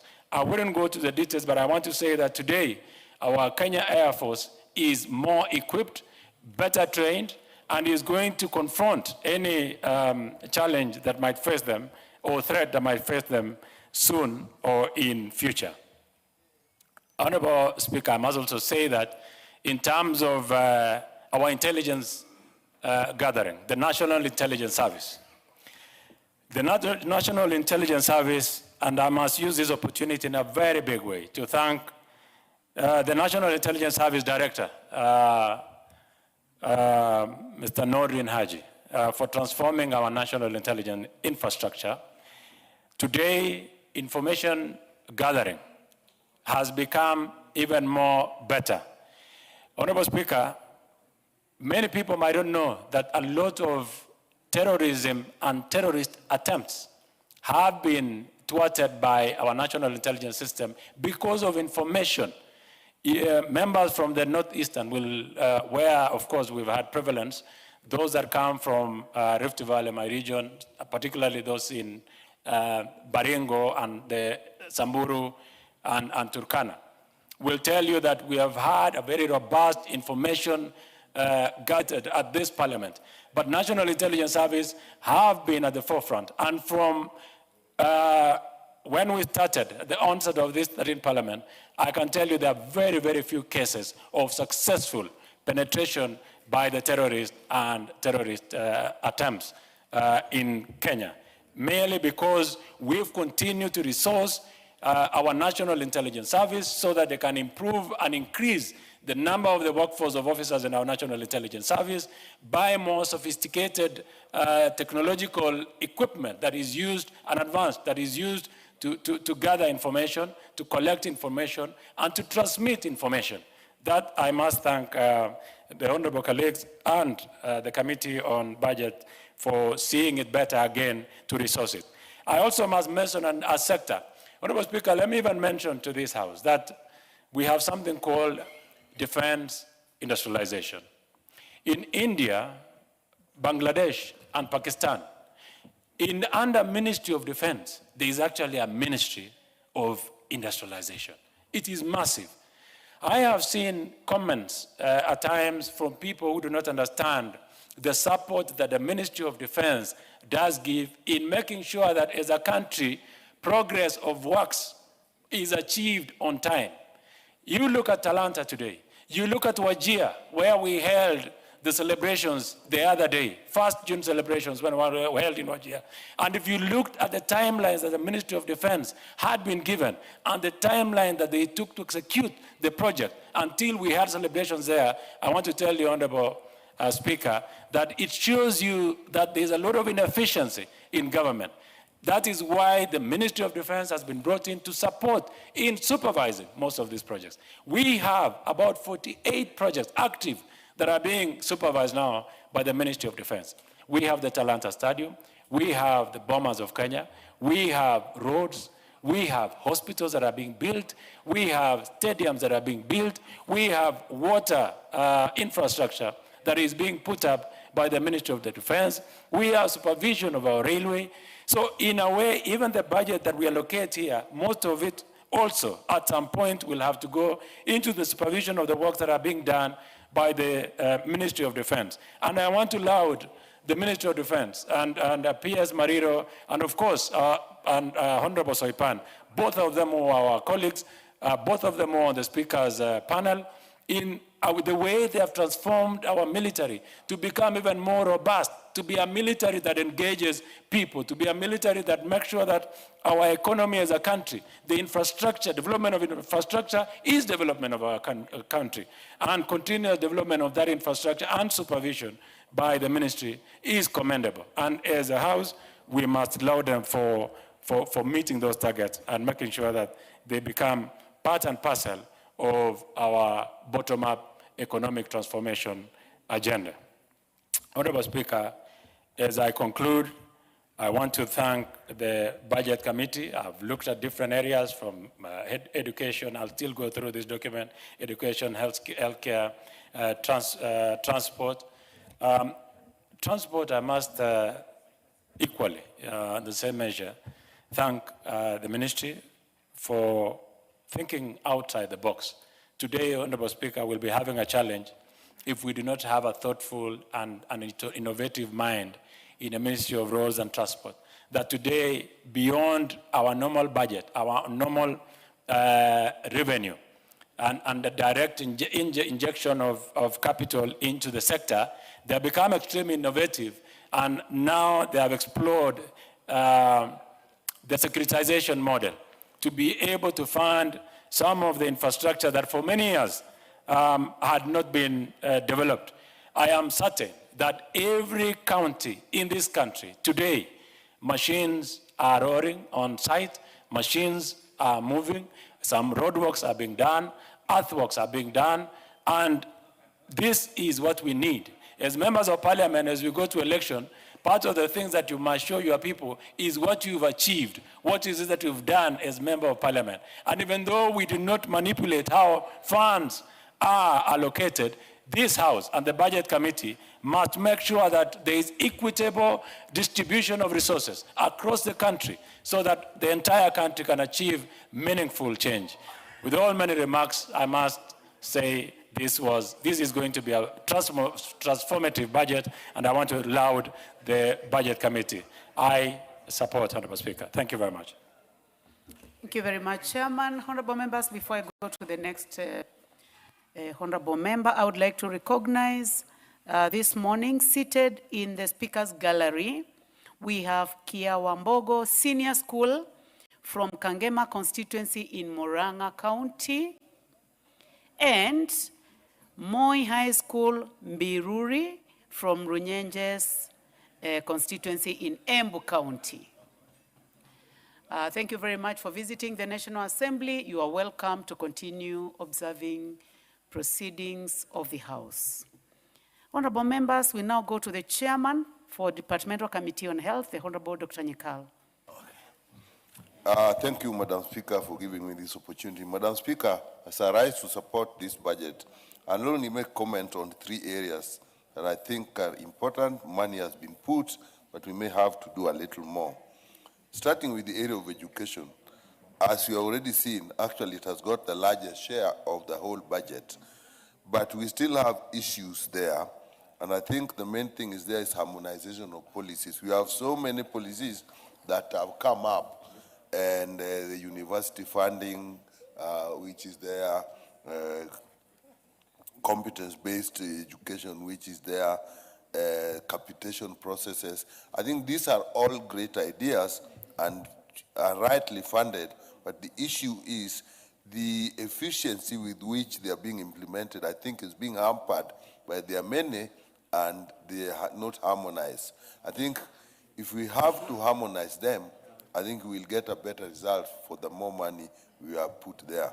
If you look at the problems we have in education, like the unfortunate fire problem we had, and I must pass condolences to those families. You know, Madam Speaker, how can a child take a matchbox, strike it, and pop paraffin or whatever, and light a mattress where a colleague is sleeping? We must think what is happening in our country.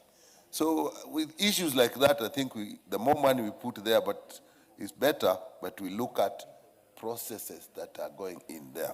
The next, Madam Speaker, I want to talk about is the youth empowerment. Again, this is one of the biggest challenges we have, empowerment of the youth. I am happy that money has been put there, but one thing again that is important are the structures. And what has actually made me feel a little better with this budget on this, they have actually put money to operationalize constituency youth offices. We have all these programs. We have the Youth Development Fund. We have the Nyota Fund. We even have the Hatzler Fund. But I don't know, in some constituencies, maybe things are different. But in mine, you don't get a structure that follows this money so that you can know the people who got into the Nyota program, the people who are trying the Youth Development Fund, even the Hatzler Fund. Who do they link with? You need a lot of structures in place to support these young people when they have got the money. Even the training programs they have now, who is following up if you do not have officers at constituency level? The amount of money we give out should actually, in a way, be related to the amount of money we spend on the operationalizing them and supporting them. I think that is extremely important as we put money there. Lastly, I'll make a comment about health.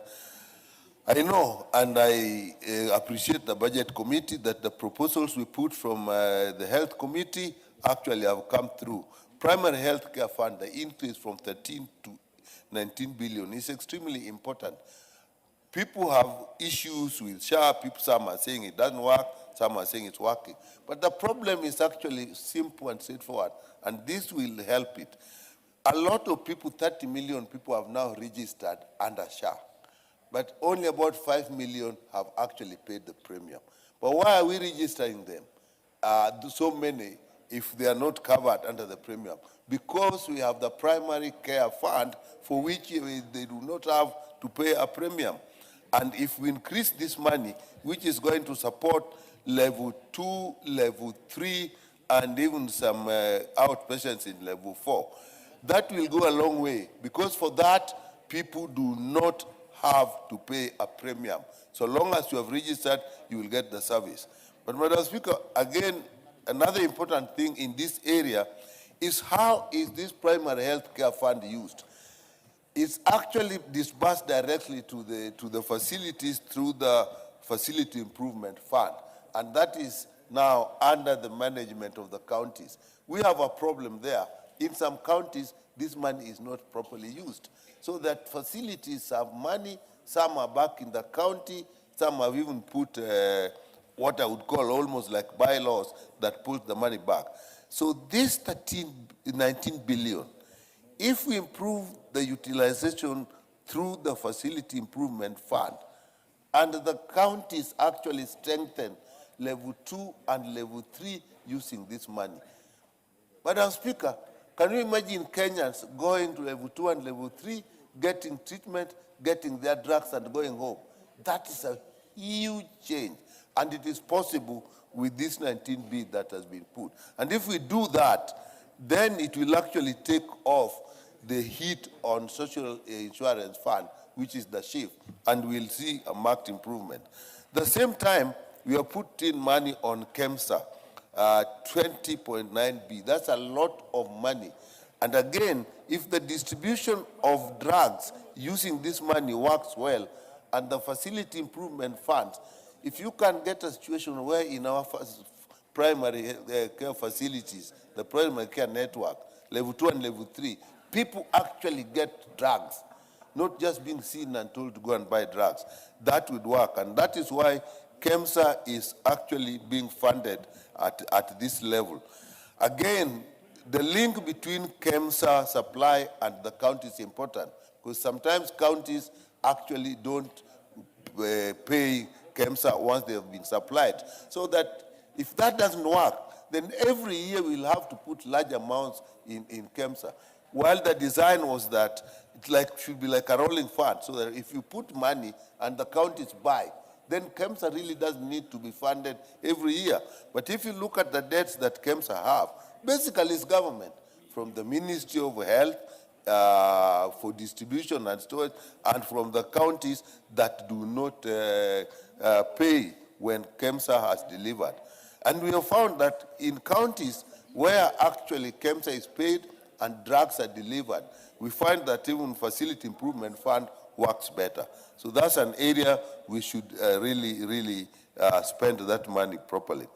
The UHC staff, again, this is a problem we have had, and last budget we actually put money. They were supposed to be now taken on permanent and pensionable, but again the arrangement between the county government and the national government did not really work out. Now we have put this money again. Now it is actually going to go directly to the counties. We expect that now they should take up the UHC workers. And I'll call upon the county government. Take the people who have been there, who have been working on contract terms. Don't employ new people, while what motivated us to put this money was to put these people on contract terms.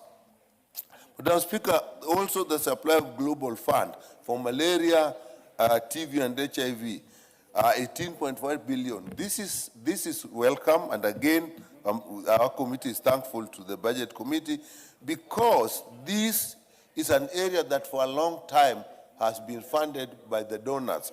And we know the donor funds are dwindling, and if we do not keep up and put more funds, we are going to have problems on those key areas. And this is an area we are suggesting, and I've not seen the recommendations, that actually the areas, key areas in health, like the Global Fund and vaccination, the money should actually be ring-fenced, so that even during the supplementary budgets, we do not touch them. I've noted, Madam Speaker, again, with a little satisfaction that we have put a little more money in Kenyatta National Hospital. But this is just one.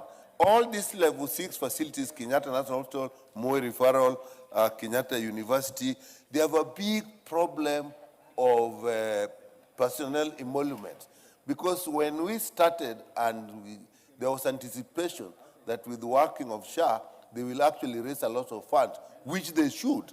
But that has not worked as well as we wanted, and so we reduced their personnel emoluments. But what the basis on which we reduced them has not actually come to fruition. So they are facing a lot, and again, this is an area we asked the budget committee if they could add more money for personal emoluments in our level 6 hospitals. With that, Madam Speaker, I do support this budget. Thank you very much, Chairman. The Honorable Wamboka. Thank you, Honorable Speaker. I'd like to appreciate the work that has been done by my good friend, Honorable Batandi, into this. But Honorable Speaker, I want to underline a few issues that are of importance to our country. Since where we've come from as a country, from 1963, honestly speaking, the least we expect as a country is that we have free primary education, free secondary education, and free university education, Honorable Speaker. Education is the foundation of any society.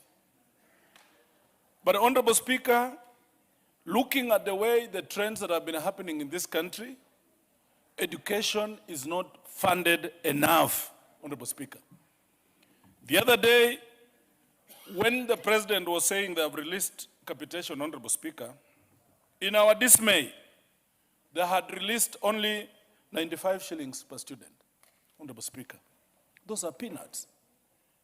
We want to encourage this government to ensure that primary education is free, Honorable Speaker. Provide enough money. Provide enough money for teachers, Honorable Speaker. Provide enough money for infrastructure. When we get the stories of fires that, like the one we had in Nakuru the other day, it is not a good story. You could see, Honorable Speaker, that students were even sleeping in corridors. There were beds on the corridors, Honorable Speaker, which makes it very difficult for students even to escape when these fires come up.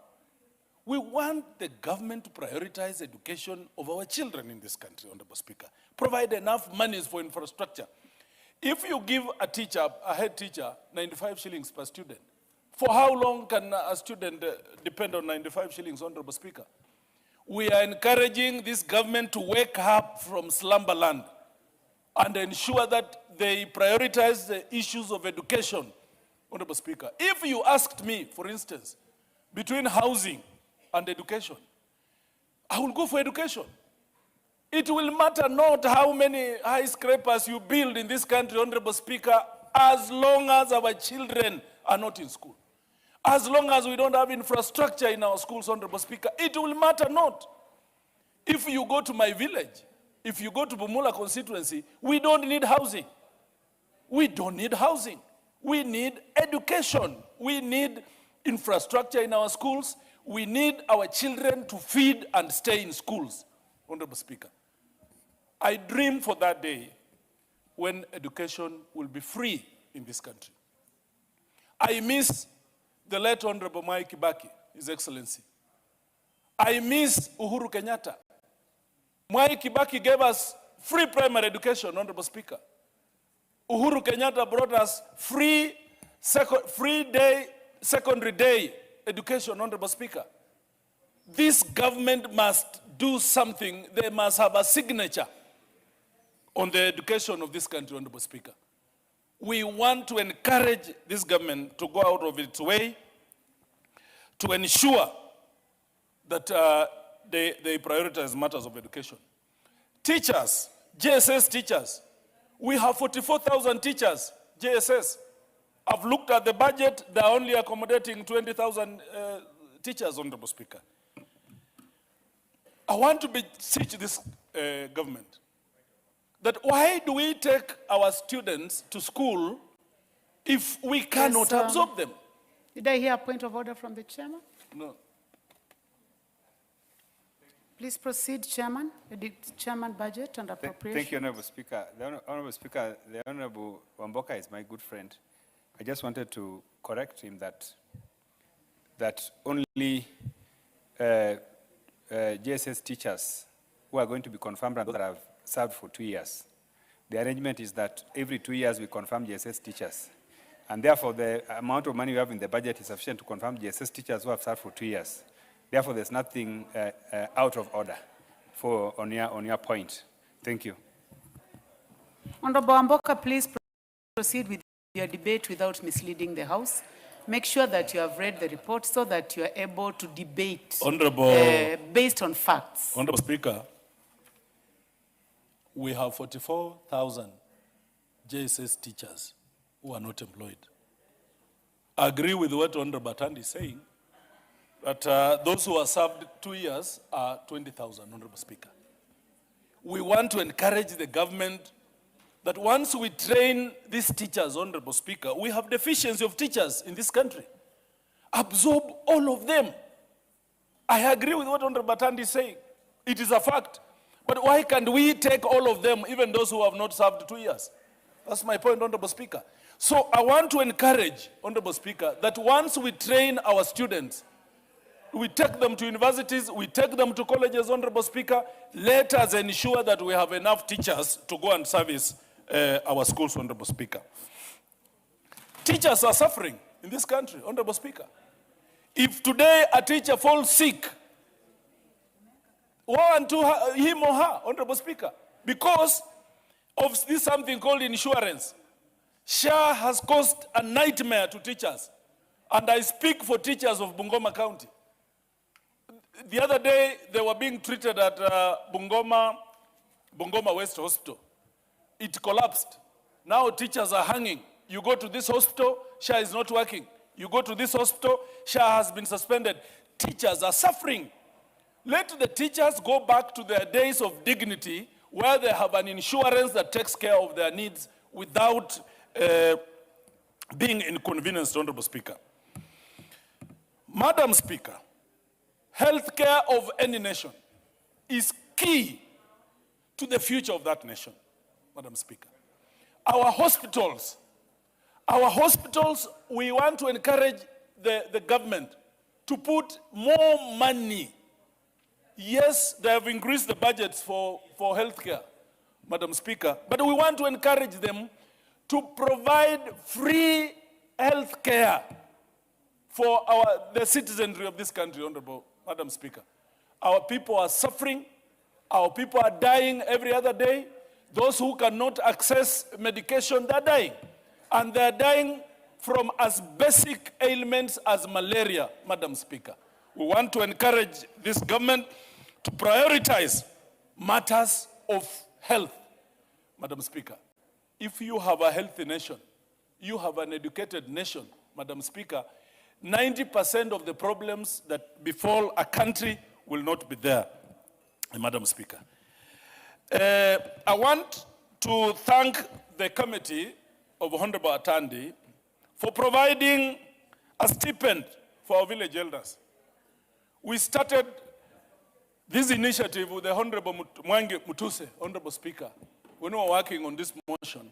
We want to encourage and first thank them that at least our village elders, the Bakasas, the Ligurus, who have done a lot of work, can now smile at the end of the day. Madam Speaker, 3,000 may not be enough, but thank you. Honorable Atandi, in future, try and ensure that this, because of the economy where we are, this money goes up a bit. And lastly, Madam Speaker, we want regional balancing. We want everyone in this country to feel and believe that they are in Kenya because we all pay taxes. We don't want a scenario where, like I was looking at the road sector, Honorable Speaker, in Bungoma County, the roads that started in 2013 up to now, they have not been finished. And the amounts that have been put are not even sufficient to do 1 kilometer, Honorable Speaker. We want fairness. We all pay taxes. We want a scenario where every Kenyan matters. Every region matters, Honorable Speaker. Honorable members, before we continue, I would like to take this opportunity to recognize students seated in the speakers gallery this morning. Students from St. Angela's Girls' School from Kitui Central Constituency, Kitui County. You are welcome to the National Assembly to continue observing proceedings of the House. Do you know them? The member for Imenti Central? Take 1 minute. Imenti North, please take a minute. Thank you, Madam You Speaker. have really requested that you want to welcome the students. Thank you, Madam Speaker. Madam Speaker, the lovely ladies who are up there, I met them up there, and they told me they're coming from Kitui. And because you are from Kitui as well, Madam Speaker, I called them cousins, so that Meru and the Kamba community are cousins for that matter. So I welcome them and the other students as well. And hapa ndio mnaza kufika mkiwa mmesoma vizuri. Asante moja. Thank you for making it very quick because we have very important business in this house. The Honorable Nyakundi.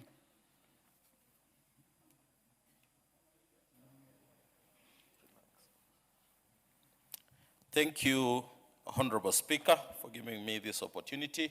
First of all, I want to thank the Budget and Appropriations Committee, led by my good brother, Honorable Atandi, for presenting this budget 2026-2027, a budget that is fair and well distributed in terms of resources across the different divides of this country. Yes, it is a big budget of about 4.89 trillion and about 420 billion goes to the county government to be able to support devolution in our counties.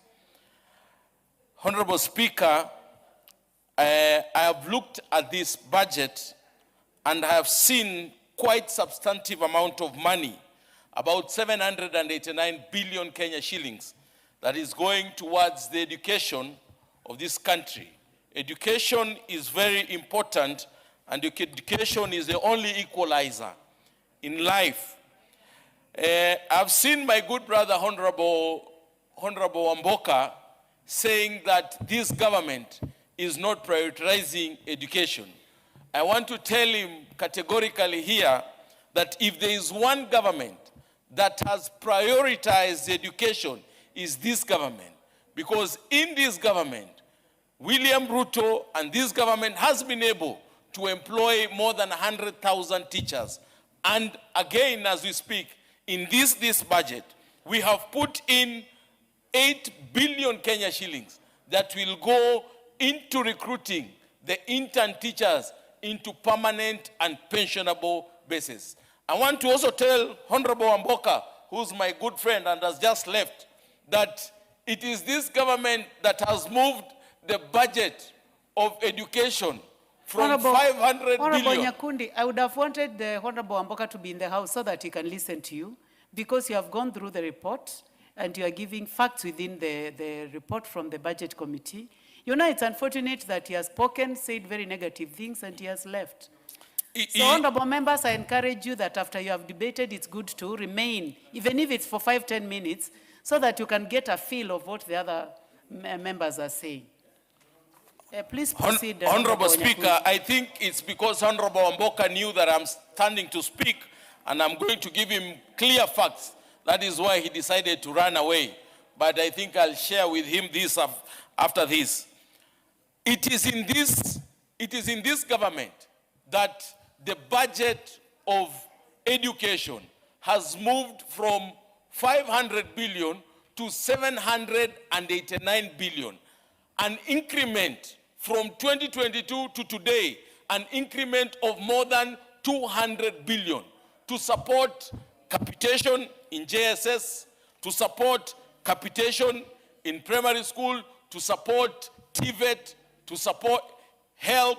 So this government has done a lot in terms of education, in terms of schools, so that we are able to support our schools. This same government has been able to employ or to build more than 23,000 classes, JSS classes, in less than 2 years. So when I hear Honorable Wamboka talking about education without facts, next time he needs to come back here and I school him on issues to do with education and this budget. I also want to thank the Budget and Appropriations Committee and the Committee of Agriculture, because they have also put in substantive amount of money towards the agriculture sector, about 63 billion Kenya shillings. As you know, agriculture is what we depend on as a country.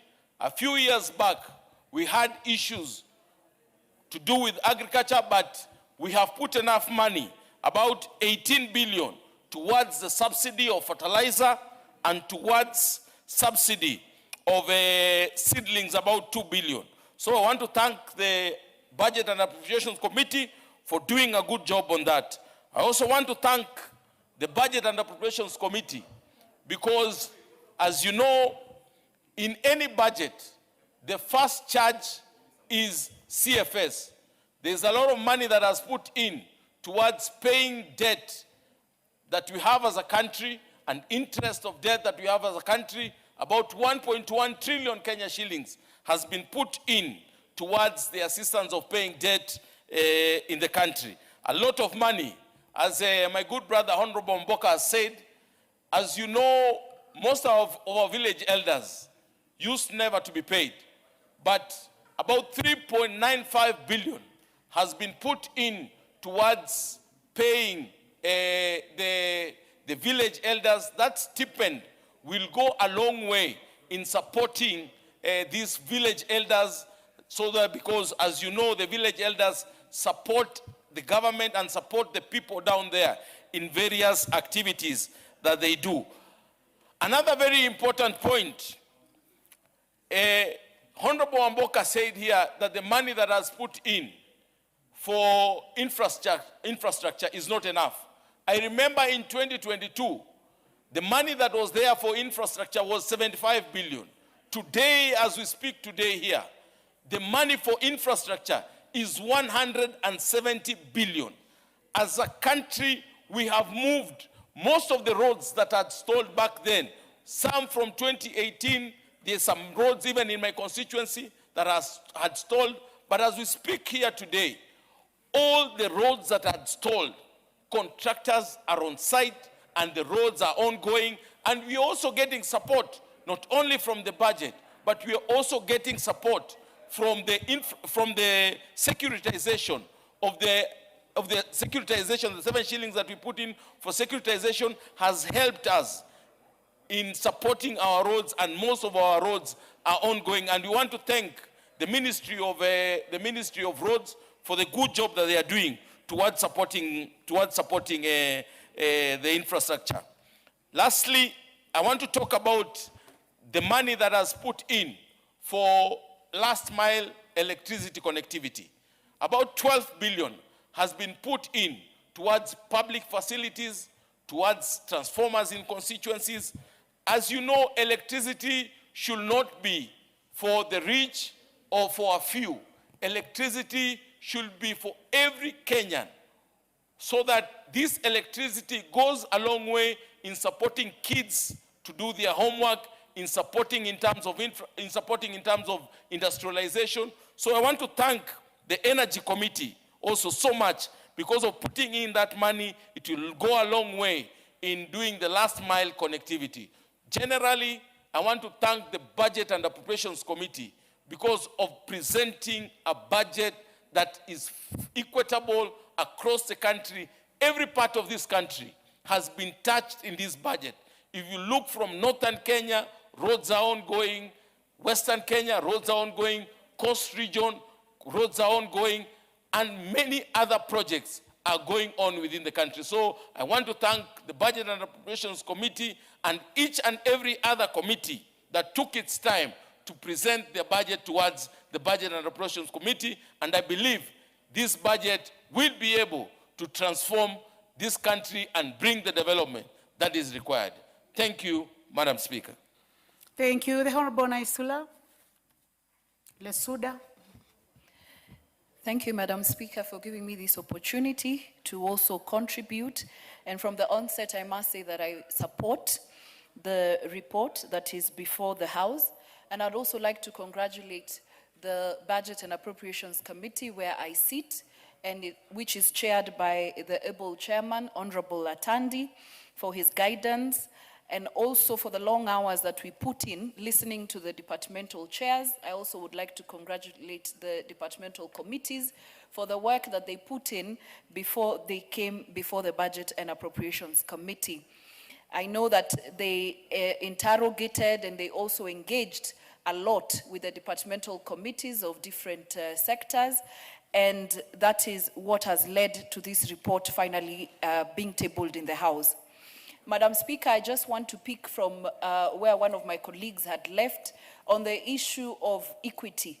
Madam Speaker, when Treasury came before us, they brought a very good recommendation, which we support. I personally support it, that in future, when the departmental committees or the departments capture the projects, Madam Speaker, they need to capture very well the constituencies that those projects are and the counties that those projects are happening, Madam Speaker, because this will ensure that there is equity.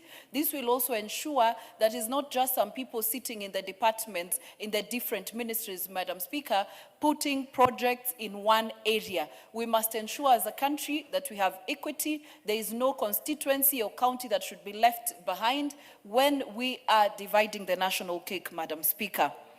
I must commend the Budget and Appropriations Committee for the budget they have allocated to the education sector. It continues to account for the largest share of our budget. And in the financial year 2026-2027, Madam Speaker, it is 781.4 billion shillings. A country that does not invest in education is definitely a country that is planning to fail. And we also know that across the country, Madam Speaker, even with the children that are here today, it is education that is going to give each one of them an opportunity and a chance to be whatever they dream to be of, for them to come all the way from Kitui and sit on the seat that you're sitting on, Madam Speaker, and even to represent their people and to be whatever else they want to be, Madam Speaker. And so as a country, we continue to invest in education with capitation in our secondary schools, in junior secondary schools, and also in primary education. And one of the tasks that we took the CS and the PS Treasury when they appeared before us, Madam Speaker, is to ensure that then these monies are just not in the books or in the estimates, Madam Speaker, but to ensure that Treasury releases capitation on time. And one of the assurances that we did get from the CS, Honorable Mbadi, is that from the previous term, Madam Speaker, capitation was released before schools were opened. And that is something which is commendable, and that is something that needs to continue. We do not want our teachers, our students to strain in schools, Madam Speaker.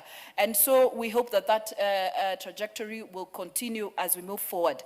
There's also something that was mentioned by Honorable Meli, the chair of the Departmental Committee on Education, Madam Speaker, and it is the issue of extracurricular funds, that is the sports money allocated to our schools, and also the drama festivals, Madam Speaker.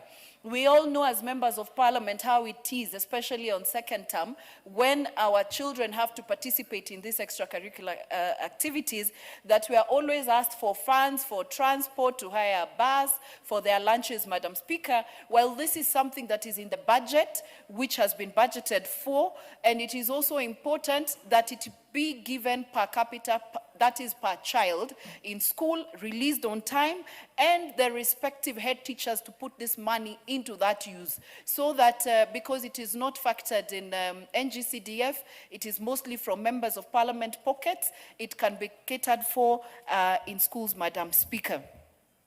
The third issue that is very important, still related to education, it is the money that has been allocated for the conversion of 20,000 teachers into permanent and pensionable terms.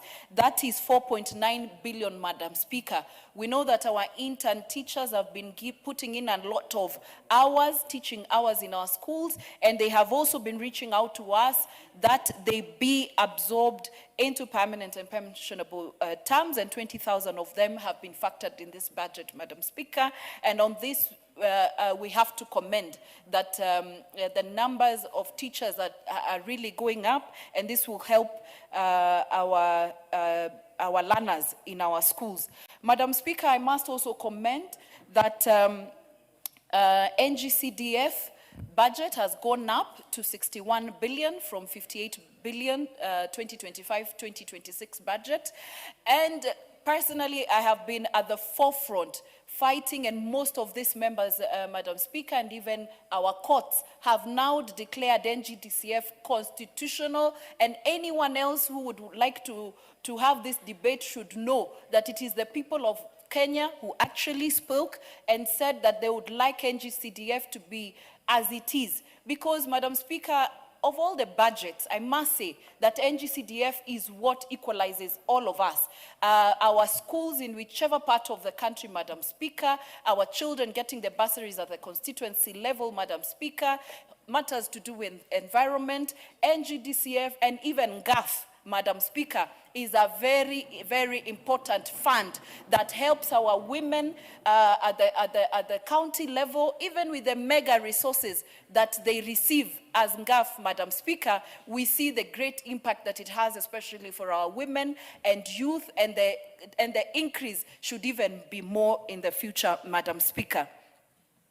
On matters equalization fund, as the committee has noted, there continues to be a shortfall in the allocation, or I can call them arrears, Madam Speaker. Equalization fund is a very important fund in our constitution, which is allocated to counties that have been marginalized for many years. And even as these funds continue to go to these counties, Madam Speaker, I do hope that when the formula of how these monies are distributed to these counties, we can revert back to the original counties, Mr. Speaker, because these funds were really meant to improve especially the infrastructure in these counties, to have something significant, Madam Speaker.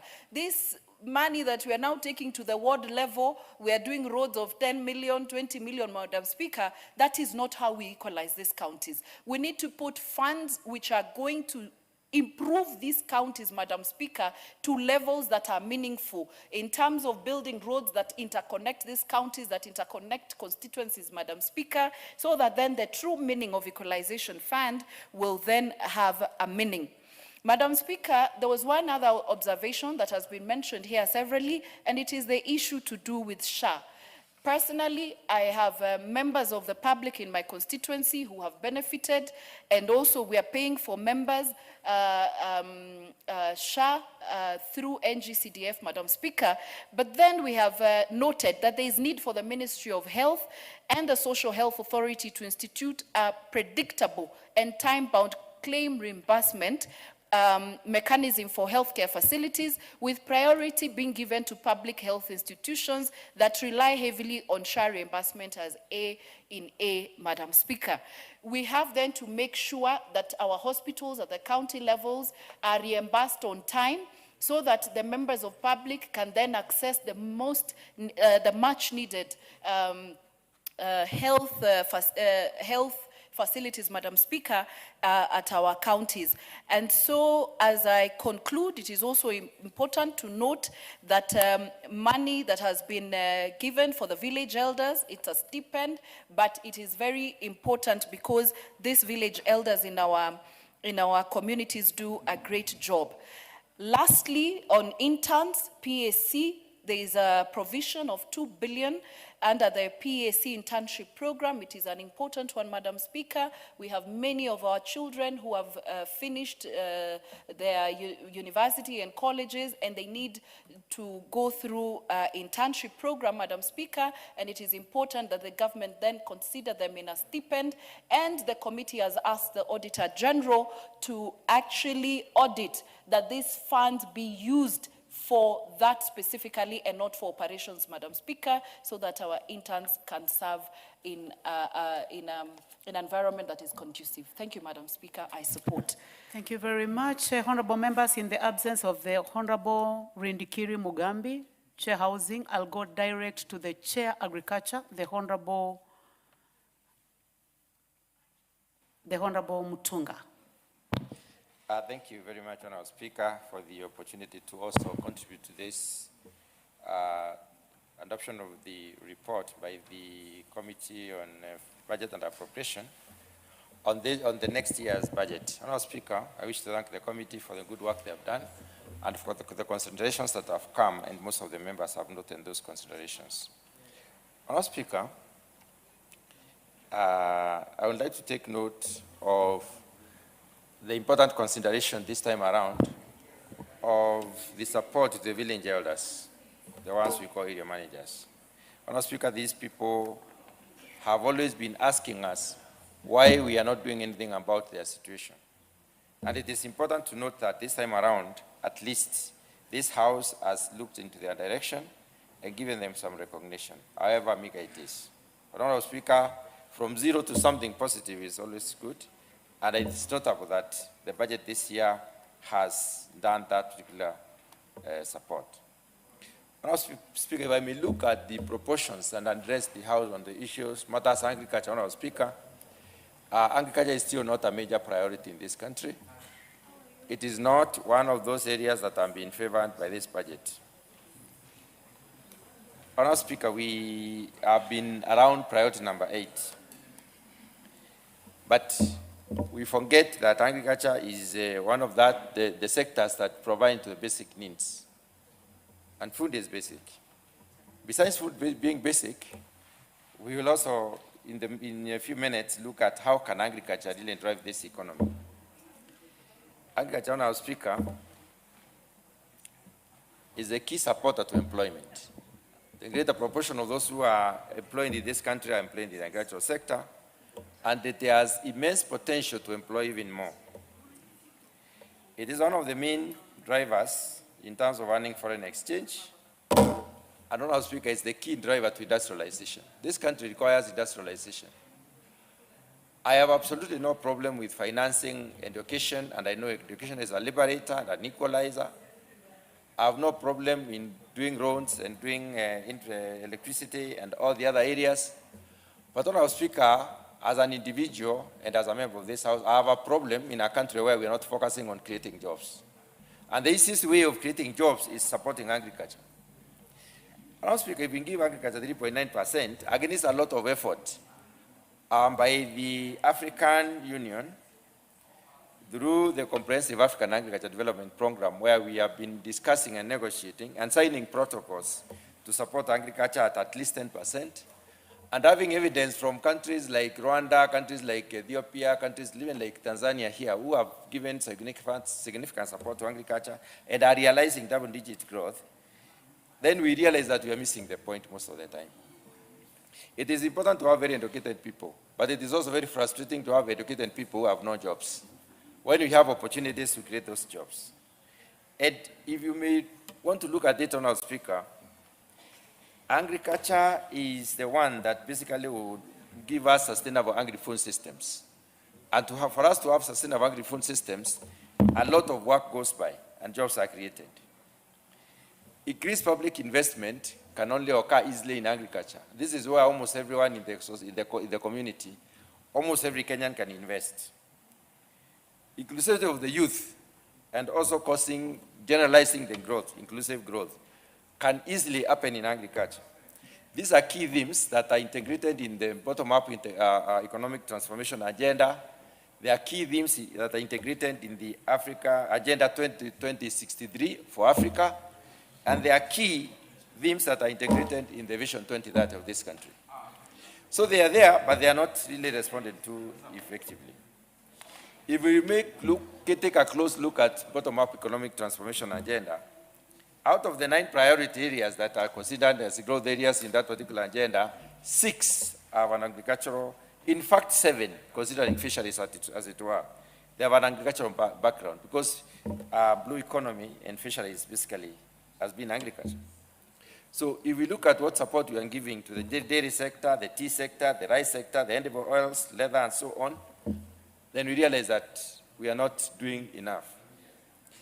Madam Speaker, without appearing to lament a lot, if we just substituted the imports on edible oils alone, which takes close to 200 billion every year, and if we really worked seriously on substituting total imports on food, which goes up to 522 billion every year, Madam Speaker, we can do a lot in this particular country. We can create more jobs, we can have very strong systems, and we can also employ a lot of youth. So, Madam Speaker, agriculture is short of 56 billion. And I would like to correct our chairman. The chairman says agriculture has been sufficiently funded. The chairman of Budget and Appropriation Committee, the agriculture lacks. Out of those, they proposed 135 billion, they were given 79 billion. So they are short of 56 billion. So we start from a shortfall point. And this shortfall has ramifications across the sector. One of the key areas that is seriously affected, in some sectors and some state corporations, they do not have enough personal emolument, compensation for staff, compensation for employees. In some of them, money is lacking. If you look at our agricultural research system, it is one of the most affected. Kenyan Agriculture and Livestock Research Organization requires about 500 billion to meet their budget deficit. If we cannot fund our agricultural research systems, then it means we will be poor in terms of technologies, innovations, and management practices. So we cannot be able to drive the agricultural economy as it's supposed to be driven by the others. Madam Speaker, I've just come from a convention in Bologna, in Rome, in Italy. And this particular convention, Madam Speaker, was on wheat, and I can confirm to this House that none of the Kenyan scientists attended that particular function. And it was a scientific conference where the global scientists in rice, in wheat, took the floor and discussed what they are doing in various areas of wheat. So we need to look at what we are doing in terms of the issues. Madam Speaker, the other issue that I would like to bring to the fore is the issue of pending bills. We have pending bills that are accumulating, and I would like to thank the committee and thank the greater effort within the Treasury and government for considering to increase the budget and looking at the issue of improving the funding on fertilizer. The fertilizer subsidy has been demanding around 18 billion. At this time around, Madam Speaker, we are grateful that at least it's been given that money. But we have a pending bill of around 16 billion again, which needs to be paid. We have pending bills that have been given, demanded at the court level. We have court orders to pay some of the pending bills. A classical example in the livestock sector, we have a pending bill called ALAL. It's a common factor within the sector and is an embarrassment to the state. It has been taken to court many times. It has been negotiated out of court. The initial settlement was, the court determination was 6.2 billion, and then there was a negotiation between the government and the owners of the money to bring it down to 4 billion from 6.2. Then we did not pay in time, and then they went back to court and they were awarded 7.2 billion. So this is a pending bill that we need to look at. And also, when it comes to budget implementation, there are so many good ideas that have been put in the budget. We recognize the funding for infrastructure, which is really important for this country, and the fact that most of the stalled projects have already started working. I can speak positively from my background on our speaker. When it comes to management of the activities after the budget, Treasury needs to pull up their socks in terms of exchequer releases. We have had this issue of exchequer until sometimes, right now, most of the contractors are worried that they may not be paid in the next 27 days because there might not be sufficient exchequer. And also the issue of the debt factor vis-a-vis the budget deficit. As a country, we are increasing in terms of the amount of money, in other the appetite to spend, but we have not done enough. And I want to point out that a case where we are spending a lot of money and we really need to refocus. I'm looking at the area of the CAIPs, the county integrated and aggregation pacts. Honourable Speaker, if you look at the 47 counties and ask yourself the extent to which these CAIPs have had backward integration into who supplies to the CAIPs and what is going to be supplied, you realize that that particular correlation has not been built. We are at a point where we are funding now installations and equipment of the CAIPs. Honourable Speaker, we need to look at the software a lot more than a lot on the hardware. Honourable Speaker, when we look at the different areas of this country and the potential that we have as a country to actually supply to the industry and the extent to which agriculture supports the economy and the expectations that we should be looking at, where should we be? It would be best for us to be speaking about agriculture supporting the economy at 4% of GDP. But how did the others get there? Is it that they hit gold mine? Is it that they started from basic education and probably infrastructure to arrive at that particular level? Honourable Speaker, the answer is no. They all started from agriculture. We all have done geography, and in our time, we did American geography, where how they reorganized their agriculture and invested in it. Investing in agriculture is investing in people. When you invest in people, you empower everyone to build for to contribute for nation building. And we haven't done sufficient of that. So as we look at the budget, let's be remembering that as long as agriculture has a huge deficit, we can talk of a few projects which are happening in agriculture, and we always insist that they should be spread across the country, and we insist on seeing the listing of the projects and where they are happening, and this, actually, there is a thin spread across the country. But then, when you look at the intensity, you might realize that in a county, you are covering 2 sub-counties, and then maybe 2 wards. So at the end of the day, in a county, you are covering around 4 wards. So it is really not, about 7 or 8 wards. So it is not really happening into the scale. So we need to look at how can we make sure that it will happen to scale. The final thing, Honourable Speaker, I would like to say as I conclude is that as we look at the various value chains in this country, and as Treasury and Kenya Revenue Authority looks at possibilities of generating dividend, and as we do laws in this particular country, let us remember agriculture is the anchor for the people. Let us remember that this is where the Kenyans' livelihoods depend. And let us remember this is a very sensitive area. Especially now that we are moving into an election year, let us be very careful what we do in agriculture. I thank you, Honourable Speaker, and I support. Thank you. The Honourable Christopher Aseka, member for Kisero.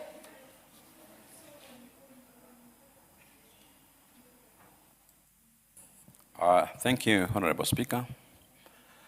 Let me join also my colleagues in supporting this report by the Budget and Appropriation Committee on Budget Estimate 26-27, which provides that 4.8 trillion is the total budget that the government has presented to this House, out of which, Speaker, 420 billion goes to county governments, 50 billion will do the Parliament, 30 billion to judiciary. Speaker, 1.1 trillion is the declared deficit into this budget. Speaker, let me laud this budget by saying that it has addressed key drivers to bottom-up economical transformation agenda. In agriculture sector, it provisions about 18 billion going to fertilizer subsidy, which will go a long way in addressing food insecurity in our country. On health sector, Madam Speaker, this budget has enhanced the primary healthcare fund by about 19 billion. That will ensure that all of our people within the Republic of Kenya will access free, quality healthcare at the level 1, 2, 3 hospitals in our villages. This budget, Honorable Speaker, has also provisioned about 3.5 billion that will go to paying the village elders at a rate of 3,000 shillings per month. We'll be lobbying for more to increase this allocation. Madam Speaker, this budget has also provided resources to confirm close to 20,000 intern teachers who have been working as interns on permanent and pensionable terms. And also, it has provisioned resources to promote our teachers who have stagnated in one position for many years. Honorable Speaker, this budget has also provisioned money for capitation, though the Departmental Committee on Education said there's a deficit of about 57 billion, but I know in Supplementary 1, 57 billion will be provided to ensure that capitation is paid for in full at a rate of 22,000 for our secondary school, or our senior schools, 15,000 for junior secondary school, and even 2,000 for primary schools. As we debate this, Honorable Speaker, there are issues that have come up out of this budget, and we need to be clear as a House that time has come that we address the challenge of pending bills within our sectors. We should be also asking ourselves that is it time that we declare pending bills as a domestic debt so that we don't subject our suppliers and our contractors to the suffering that they are going through. Two, we need also to address the issue of collection of revenue. 25, 26 treasury projects that there will be a revenue deficit of about 100 billion. We have a 1.1 trillion deficit in 26, 27. We need to call KRA to order to ensure that they improve and even increase the tax base to ensure that the collections are up to date. Lastly, Honorable Speaker, is the issue of electronic procurement in government that has really slowed down absorption of resources and even processing of development projects